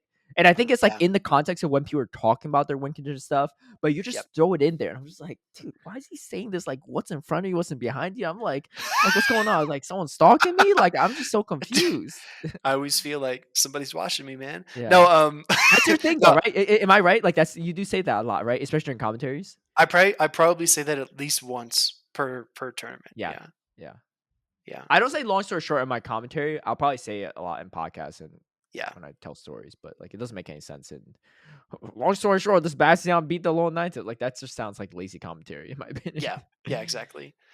Deflating, right? Takes all the excitement out. You're like, well, anyway, the story ends like this. Yeah. Spoiler alert. Predictions for Charlotte. Out of curiosity, who you think's gonna win it? Um, I'll name some names that are going that I know for sure. I okay, think with Dodge because he lives in North okay, Carolina. Auburn, okay, Arrow, Uh, that's all I got. okay, So, but there might be dude. others. I'm really excited to see Auburn compete Mhm. in Show 6 because he is one of the most consistent Go Battle League players ever, and I Yep. know he also plays for the Cats, right? He plays for a cool cast. He's yeah, he's very solid. I mean, he honestly, I feel like he runs into really tough opponents because Yeah, I feel like sometimes I'm like, dude, like I don't even know if he made a misplay, but you're just playing really well. yeah, But yeah, I mean, it's also limited formats. I think he might be better in open formats. yeah. He actually did play in Milwaukee last year. Really? I Yeah, didn't even he know. did. So he was in. Oh yeah, because you weren't at that one, but he was at Milwaukee. He fought against Rise in the winners finals of the bracket, but it was like in the later brackets we never saw on stream. Dude, that was a hype match. They went to game 3. Dude. We lost And we it. It didn't was get to super see it close. because We we didn't were see because we were it. doing pods, Yeah, we're bro. doing pods, dude. Yeah, it was so bad. So AP that and pods. then he loses in the losers finals to I forget who, but it was like a close one. So it was very close to Dang. making day 2 at Yeah. Milwaukee. And to lose against the eventual winner too, like it just I mean and Rise, like come on now. I mean Rise is good, Yeah. but Right. but So like him good. and Rise go back and forth a lot in show 6 too. So he definitely has played. But I'm excited to see him there, though. I mean, I'm a little biased. I've mentioned this probably before on the podcast, but I've known Auburn since back in 2017 when Raids came out. And this guy was like a grinder, like back in Wow. like his. Okay, I won't say this because I don't want to get him banned, but let's Okay. just Okay. say his stats. No, he wasn't like a spoof or anything like that. I'm just saying there's like certain like anyway. Yeah. Don't Don't focus too much He's on this. Yeah. he's consistently good Yes. all the time, and Yes. he's In able all to do it forms. in all forms. Yes. Yes. But yeah, really nice guy too, and he's yeah, he's a pilot too. So he's always talking about how he's like, Yeah. dude, I'm always like in some like I'm always like flying or some stuff or like out of town during community days. He's like Yeah. the last community day he played was dude, I don't even remember. It was sometime last year, like that in Atlanta. Yeah. And I've been yeah, friends with old bro. Auburn for I think a little over a year in the game, and I'll Hmm. get gifts from all kinds of places, Yeah. right? So I'm sure, like, Yeah. again, we want to clear it up. He's never broken TOS No, in no, terms he of spoofing doesn't. and Yeah, yeah. stuff. He doesn't do any of Yeah. that, but he travels a lot for real. Like, that's always been Mhm. like the running joke. Like, if you encounter a spoofer, they're like, "Oh yeah, I travel a lot for work," but this time it's actually true, We're both spoofers here too, apparently. dude. So Apparently, man, I send gifts from crazy places. yeah, yeah, yeah. So anyway, I'm looking forward to that. I mean, I just hope like something weird like with Dodge and Auburn being in the same bracket doesn't happen because then just like there's a Yeah, strong chance like one of them doesn't make it to top 8. yeah. But it's just tough. I don't know how you do that. Like seeding's weird. Like I don't know. Make it based There's on past no performance. I don't know. It's weird. Yeah. There's no like there's no overall database, right, to like actually measure this yet, Yeah. which I think we need one soon before we get too deep into Go as an official format. Hmm. But I will say Wadaj has been tearing it up in the grassroots. Mm-hmm. tournaments, especially in GBLA. We have a couple of projects that are kind of behind the scenes, and he's in the finals very Oh, often. I will say that, you gonna stream this or what? dude. Planning on it. So with GBLA, it's not just me being like totally distracted and useless. It's also Nightwing's been moving, Yeah, so yeah. we don't have our producer. How big is this move? Is it within state? Yes, Oh, okay, within okay, state, okay.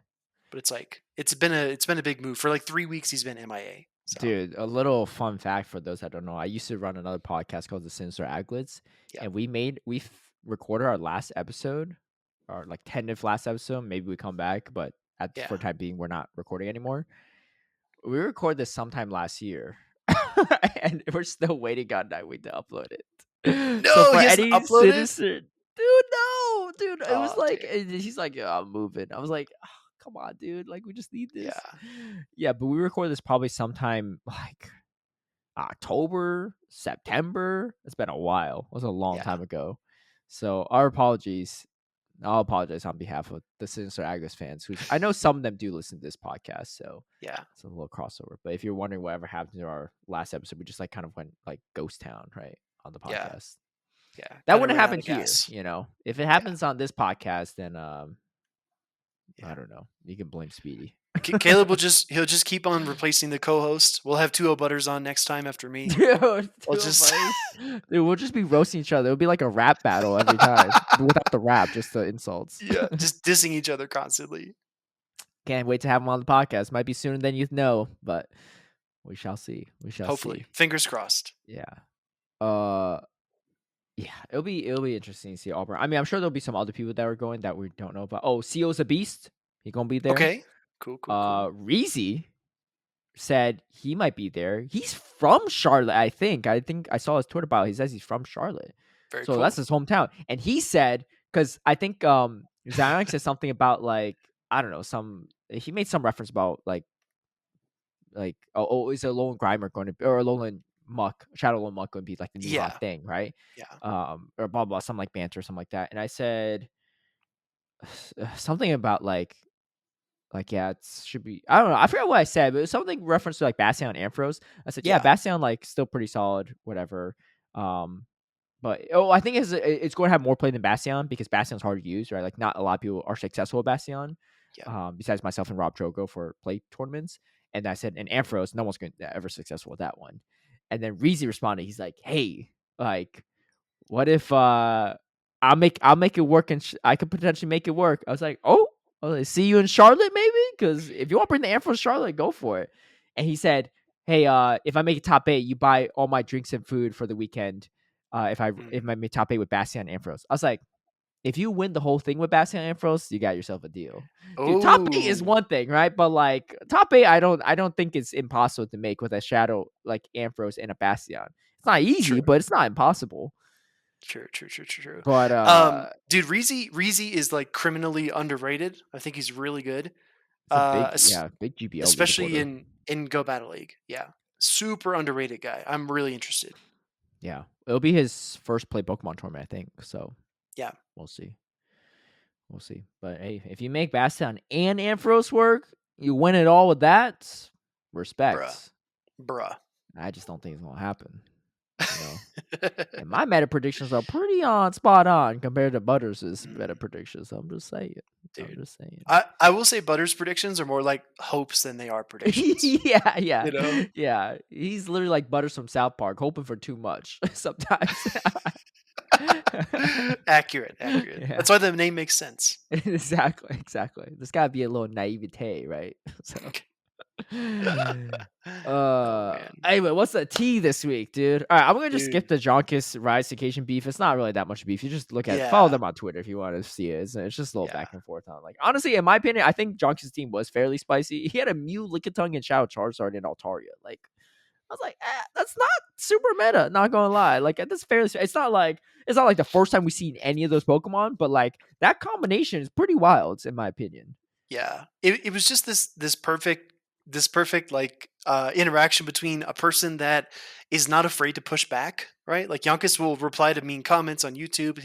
He'll speak out when he feels like he needs to, right? He's gonna sound off if he thinks that you're out of line. Yeah.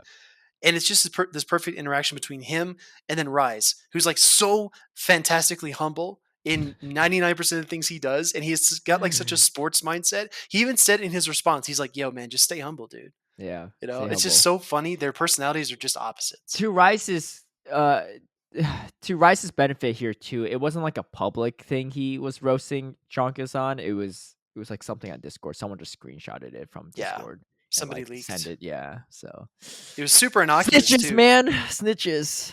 Yeah, exactly, Anyway, but exactly. I mean, it is what it is. I mean, if I'm going to smack talk someone, I'd back it up in public too if I were really feel that passionate. Just ask Panic about all that. Oh my god, dude, that's a whole nother thing. That's a whole other thing. We covered it in a previous episode. Just listen to all of our other 90 episodes if you want to find it. Exactly. Anyway, the T segment here. So we got 20-ish minutes to cover this because we're actually against the clock here. I don't know if you see it, Speedy, but we're against the clock here on our recording thing. But anyway, we'll cover this quick. 20 minutes. We can get through the T, right? I believe you. Remote raid pass glitch was patched. So I'm very curious on your thoughts on this. I have my own thoughts on it too. But apparently, I guess it's been going on since like almost a year now, maybe over a year. Yeah. There's this remote raid pass glitch, and I like knew of it. But the main thing Hmm. is you need Android. You can't use an iPhone for it. And I have iPhones. So I never touched it, and two, I don't know if I would touch it because again, Hmm. like as someone that like works with TPCI and sometimes works with Niantic, myself and Speedy, like we just gotta like besides like ethical and moral reasons, morality reasons, whatever, like they also check our accounts all the time. So like if we're not playing the game very clean, like it's gonna be a red flag in many respects.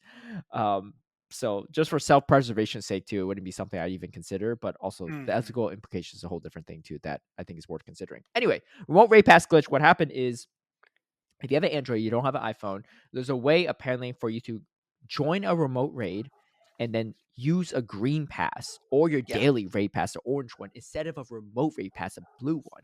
The Yes. benefit of this is one, you can have more people in raid lobbies because you can only have a max of 10 invites for remote raids. Or yeah, I think 10, right? I believe 10 I remote believe. raiders in a raid.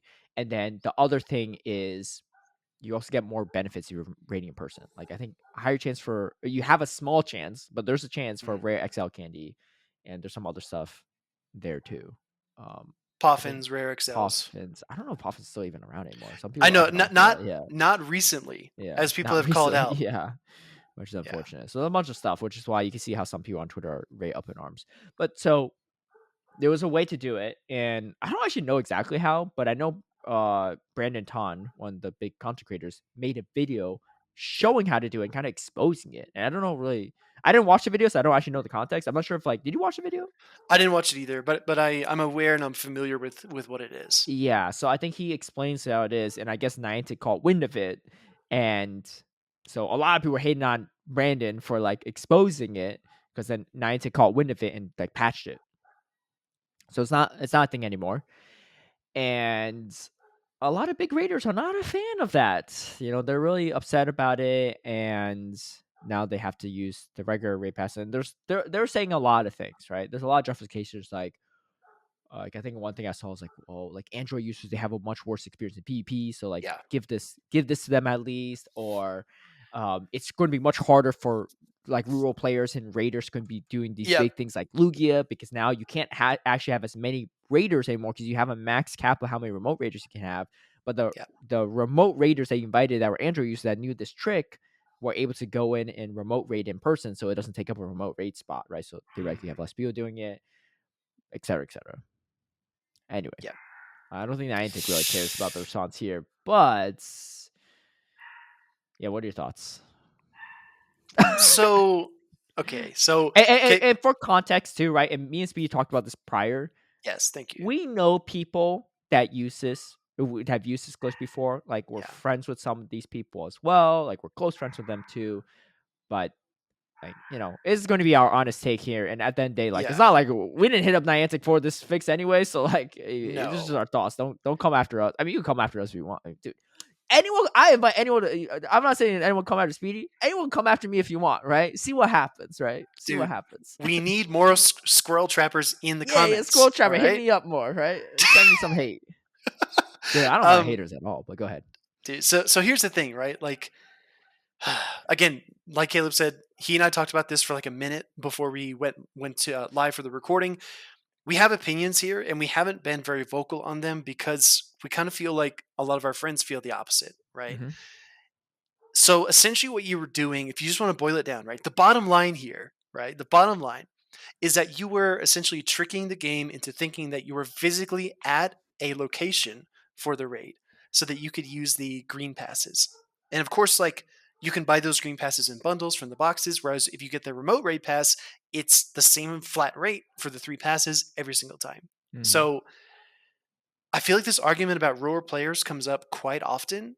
And I feel like this was also an issue, but when we were discussing accessibility issues last year, I can't remember that whole debate exactly, but honestly, it's and maybe our friends can explain this to me, right? Maybe Jangles listens to this, or maybe Kachino Mom, or any of the people that have spoken out about this on Twitter. Maybe they listen to our podcast and they talk to us about this afterwards.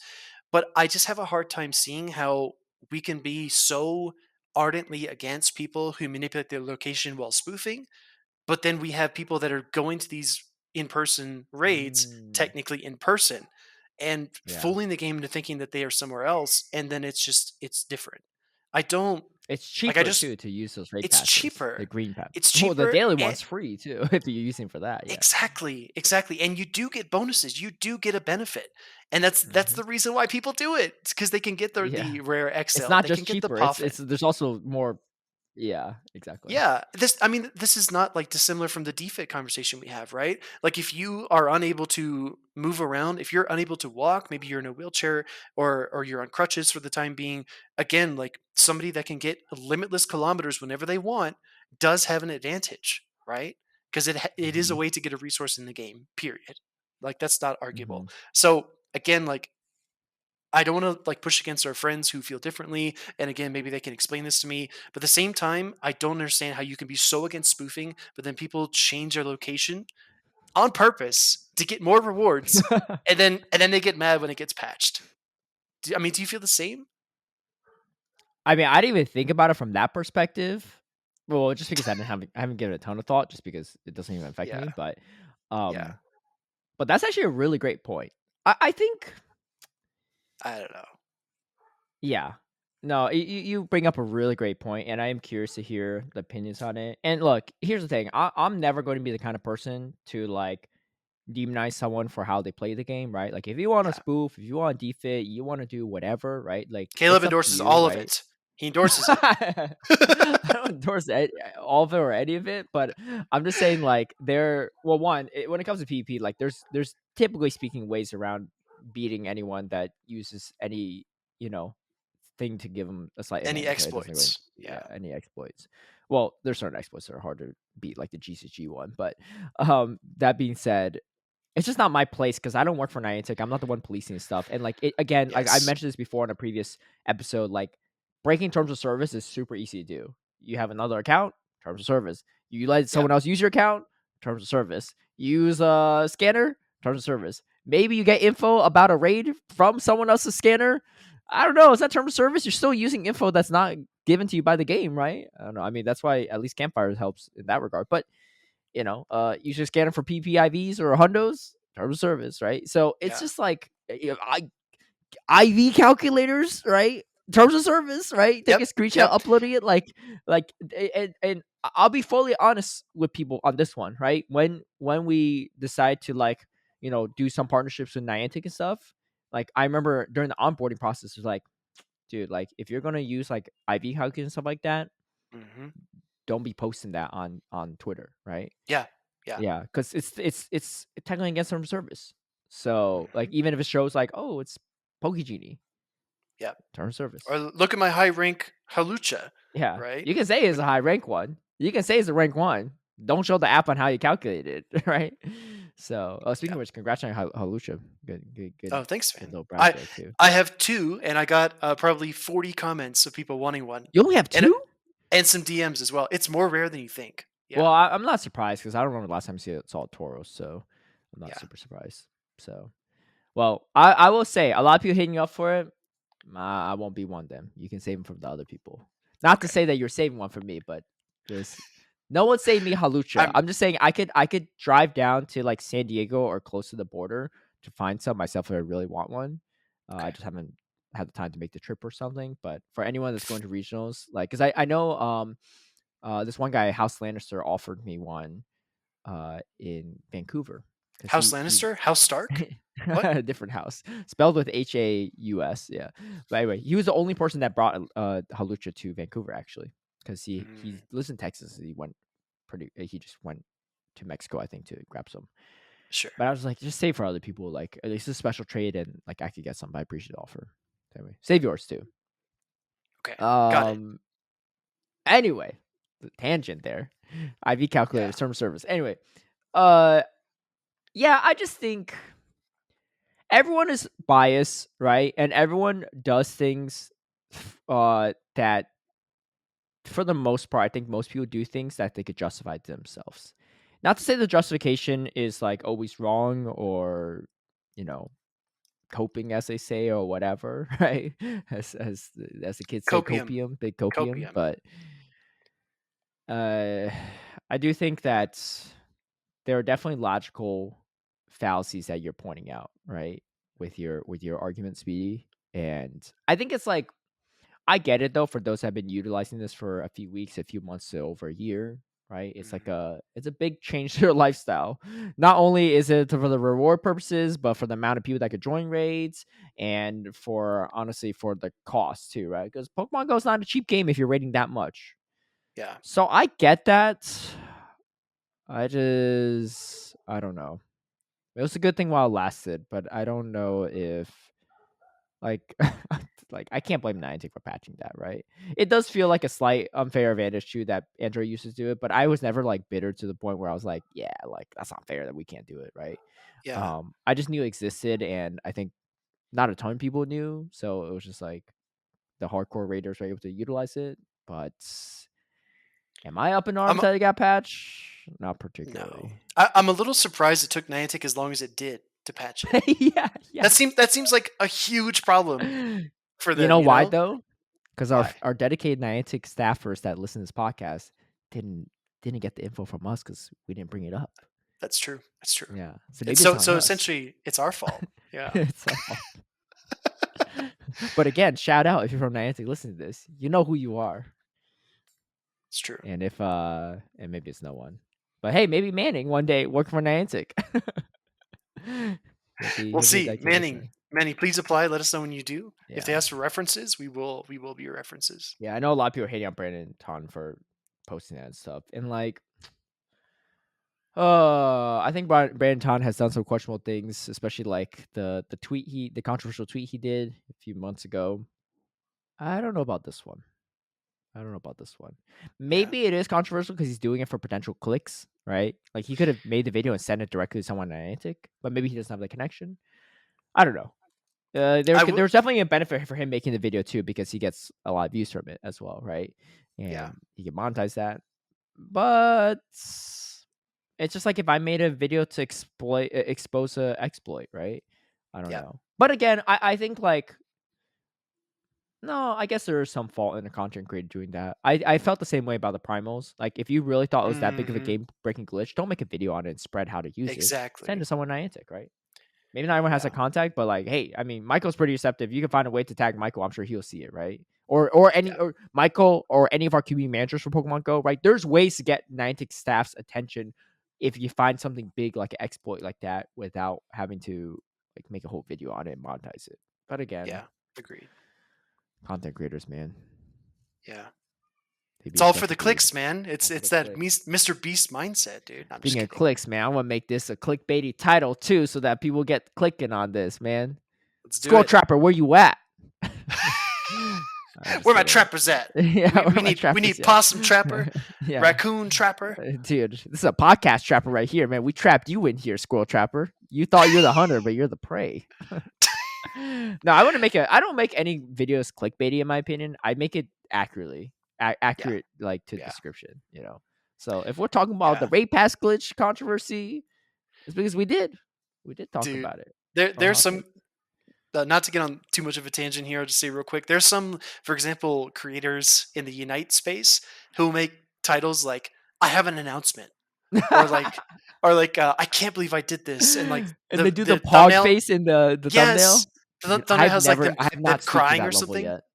dude. Yeah, I don't dude, that's the thing though, it works, that's the problem. It Like, as much works. as I hate it, clickbait works, that's why people still clickbait, because you can't stop yourself. Yeah, Like, you're like, "Sure, it's true. like, I know this is clickbait, but what is the announcement?"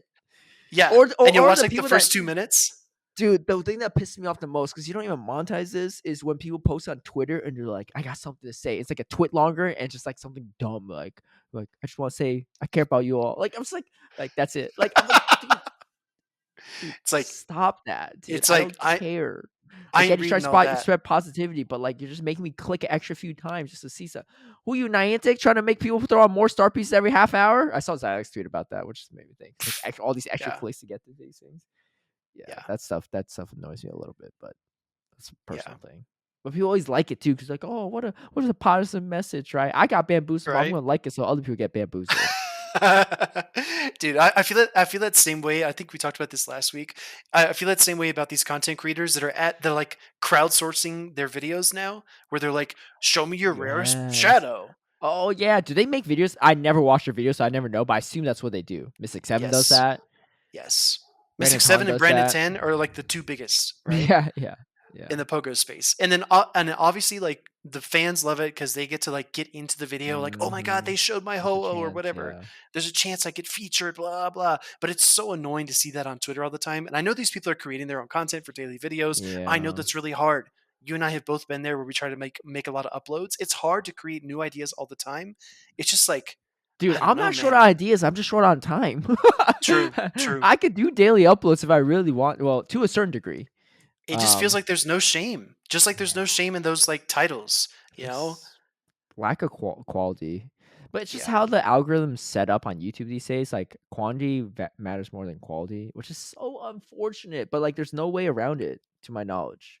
Unless you're, like, Mhm. some big content creator like Mark Robles or whatever, the guy that makes, like, all these cool science experiments and stuff. Oh, true, true, true. Yeah, but those are, like, far and few in between. I don't know. Maybe Mr. Beast does some stuff like that, but even I feel like I don't know. I don't Yeah. know. That's like a whole nother topic, Mr. Beast. Yeah, that is carrying blindness, but getting backlash. It's a whole different story. Asking his fans to fix his displays in the grocery store is also another. Yeah. Well, this is not the right podcast for that discussion, but that could be a whole Nope. segment in itself. Um. Anyway, I'm struggling just to make. I mean, not struggling, but like I'm just trying to keep up my weekly PvP pro tips videos. Dude, I Get see on that. those. Those are lit. Those are super useful. Yeah, dude, I found the old Peekaboo play from Sylph Worlds. Dude, did you see? It was my most recent one. You might not see it, but the most recent pro tips video was on Peekaboo, and I grabbed the Nice. one from. I don't know if you remember this, but it was from Europe, the Europe Sylph Worlds, where King and Zion were casting it, and it was probably the Yes. first Peekaboo documented. I And that remember. I clip is the remember. number one clip on Sylph Arena's Twitch page. Shout out to Kaiser Tenor, by the way, who clipped it because he was Let's the one that caught go. it. So I was able to download it because bots don't save forever, but clips do. Yeah. So shout out to Kaiser who dodged me in factions this past week, but I forgive. Maybe he doesn't want to fight a friend. No I was friendly gonna say, fire. can you blame him? Just gonna say that. You Yeah, know. that's okay. I still went 2-1, but we took the loss against them, so that's what it is. Fair. But it's all good. We bounce back. Welcome to Emerald NEB. You know, it Sure. is what it is. Speaking of karma too, I'll leave at this. A little savage moment to end it off. Remember how Panic was roasting me in the start of that whole roasting between myself and Panic a few months Yeah. ago with the faction thing? He's like, looking forward to your recap, Caleb, on your team's bout against Stadium Elite, right? Where they destroyed us. What was Yeah. it? Uh, It was like 4-13, I think, or something something. like that. Yeah. Wait, no, Yeah. it's no, How 4 many to total 17, points? 4 to 17, right? 17. Yeah, because it Yeah. adds to 21. We got destroyed 4-17, right? And I was like, yeah, it's tough, but I get it, right? Yo, guess what? Panic all about setting records here, man. He said the all-time best record for the biggest point disparity in this past week is his team. 3-18 against Pogos, his team. Dude, Let me just say, that's brutal. Panic. Karma, man. Karma. I'm just gonna That's a say that. brutal loss. But unlike Panic, I'm not gonna go post about it on Twitter and call him out and stuff. Oh, I'm just gonna do it to our 1,000 plus listeners on the I was Podbean. I was trying to remember if that was him that started that or if that was you. I couldn't remember. All I said is because his Twitch layout, he had a bunch of logos and everything. I just said, man, Oh, you that's have right. more That's right. logos than a NASCAR car. Like, but it was just, That's I right. just thought it was funny because it was true. And he's like, it was like, well, blah blah blah. We have great sponsors, but looking forward to your recap. When's that happening? Right? I was like, Oh, dude. that is how it I started. was Yeah. like, yeah. I was like, well, let's dive in here. Panic, but here we are. Here we are.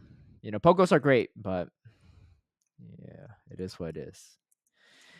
Anyway, that's episode 91 for us. Thanks all for joining in. Any other last words, Speedy? Dude, 91, seriously a great year. I know some very talented casters that were born that year. And yeah, man, gonna keep crushing it. True. Yeah. Myself, you, Two Old Butters, Gabby Snyder, Wholesome _, Zionic, even one of our producers in TPCI. I'm not going to name True. her name and stuff because I don't know if she wants that info out there, but yeah, that as well too. A lot of 91s. You know who else? Brandon Ton, also 91 baby. Also 91. Yeah, it's in his name, Also right? 91. Yeah, it is in his name. Yeah, the year of the What a goats year. because The year, the literally. goats. Yeah, I It'd love be it. like that. It'd be like that. Anyway, what a special episode. Yo, man, remember that year 1991? Oh man. True 90s babies, dude. 1991. All those kids born in 99, like, oh yeah, my 90s baby. Nah. Nah, You don't know what it dude. was like. Yeah, you don't even remember Y2K, man. I remember I was Exactly. like, shoot, everything will go down or what? You were watching replays of Batman the Animated Series. I was there when it aired. True, All right? true. Batman Beyond was great too. Let's not forget It that. was. It was. Yeah. Anyway, we're gonna wrap it up here, but hope you have a good one. And if you're at Charlotte, see you all there. And if you're Arrow, better get your spin counters ready. Peace out. Peace.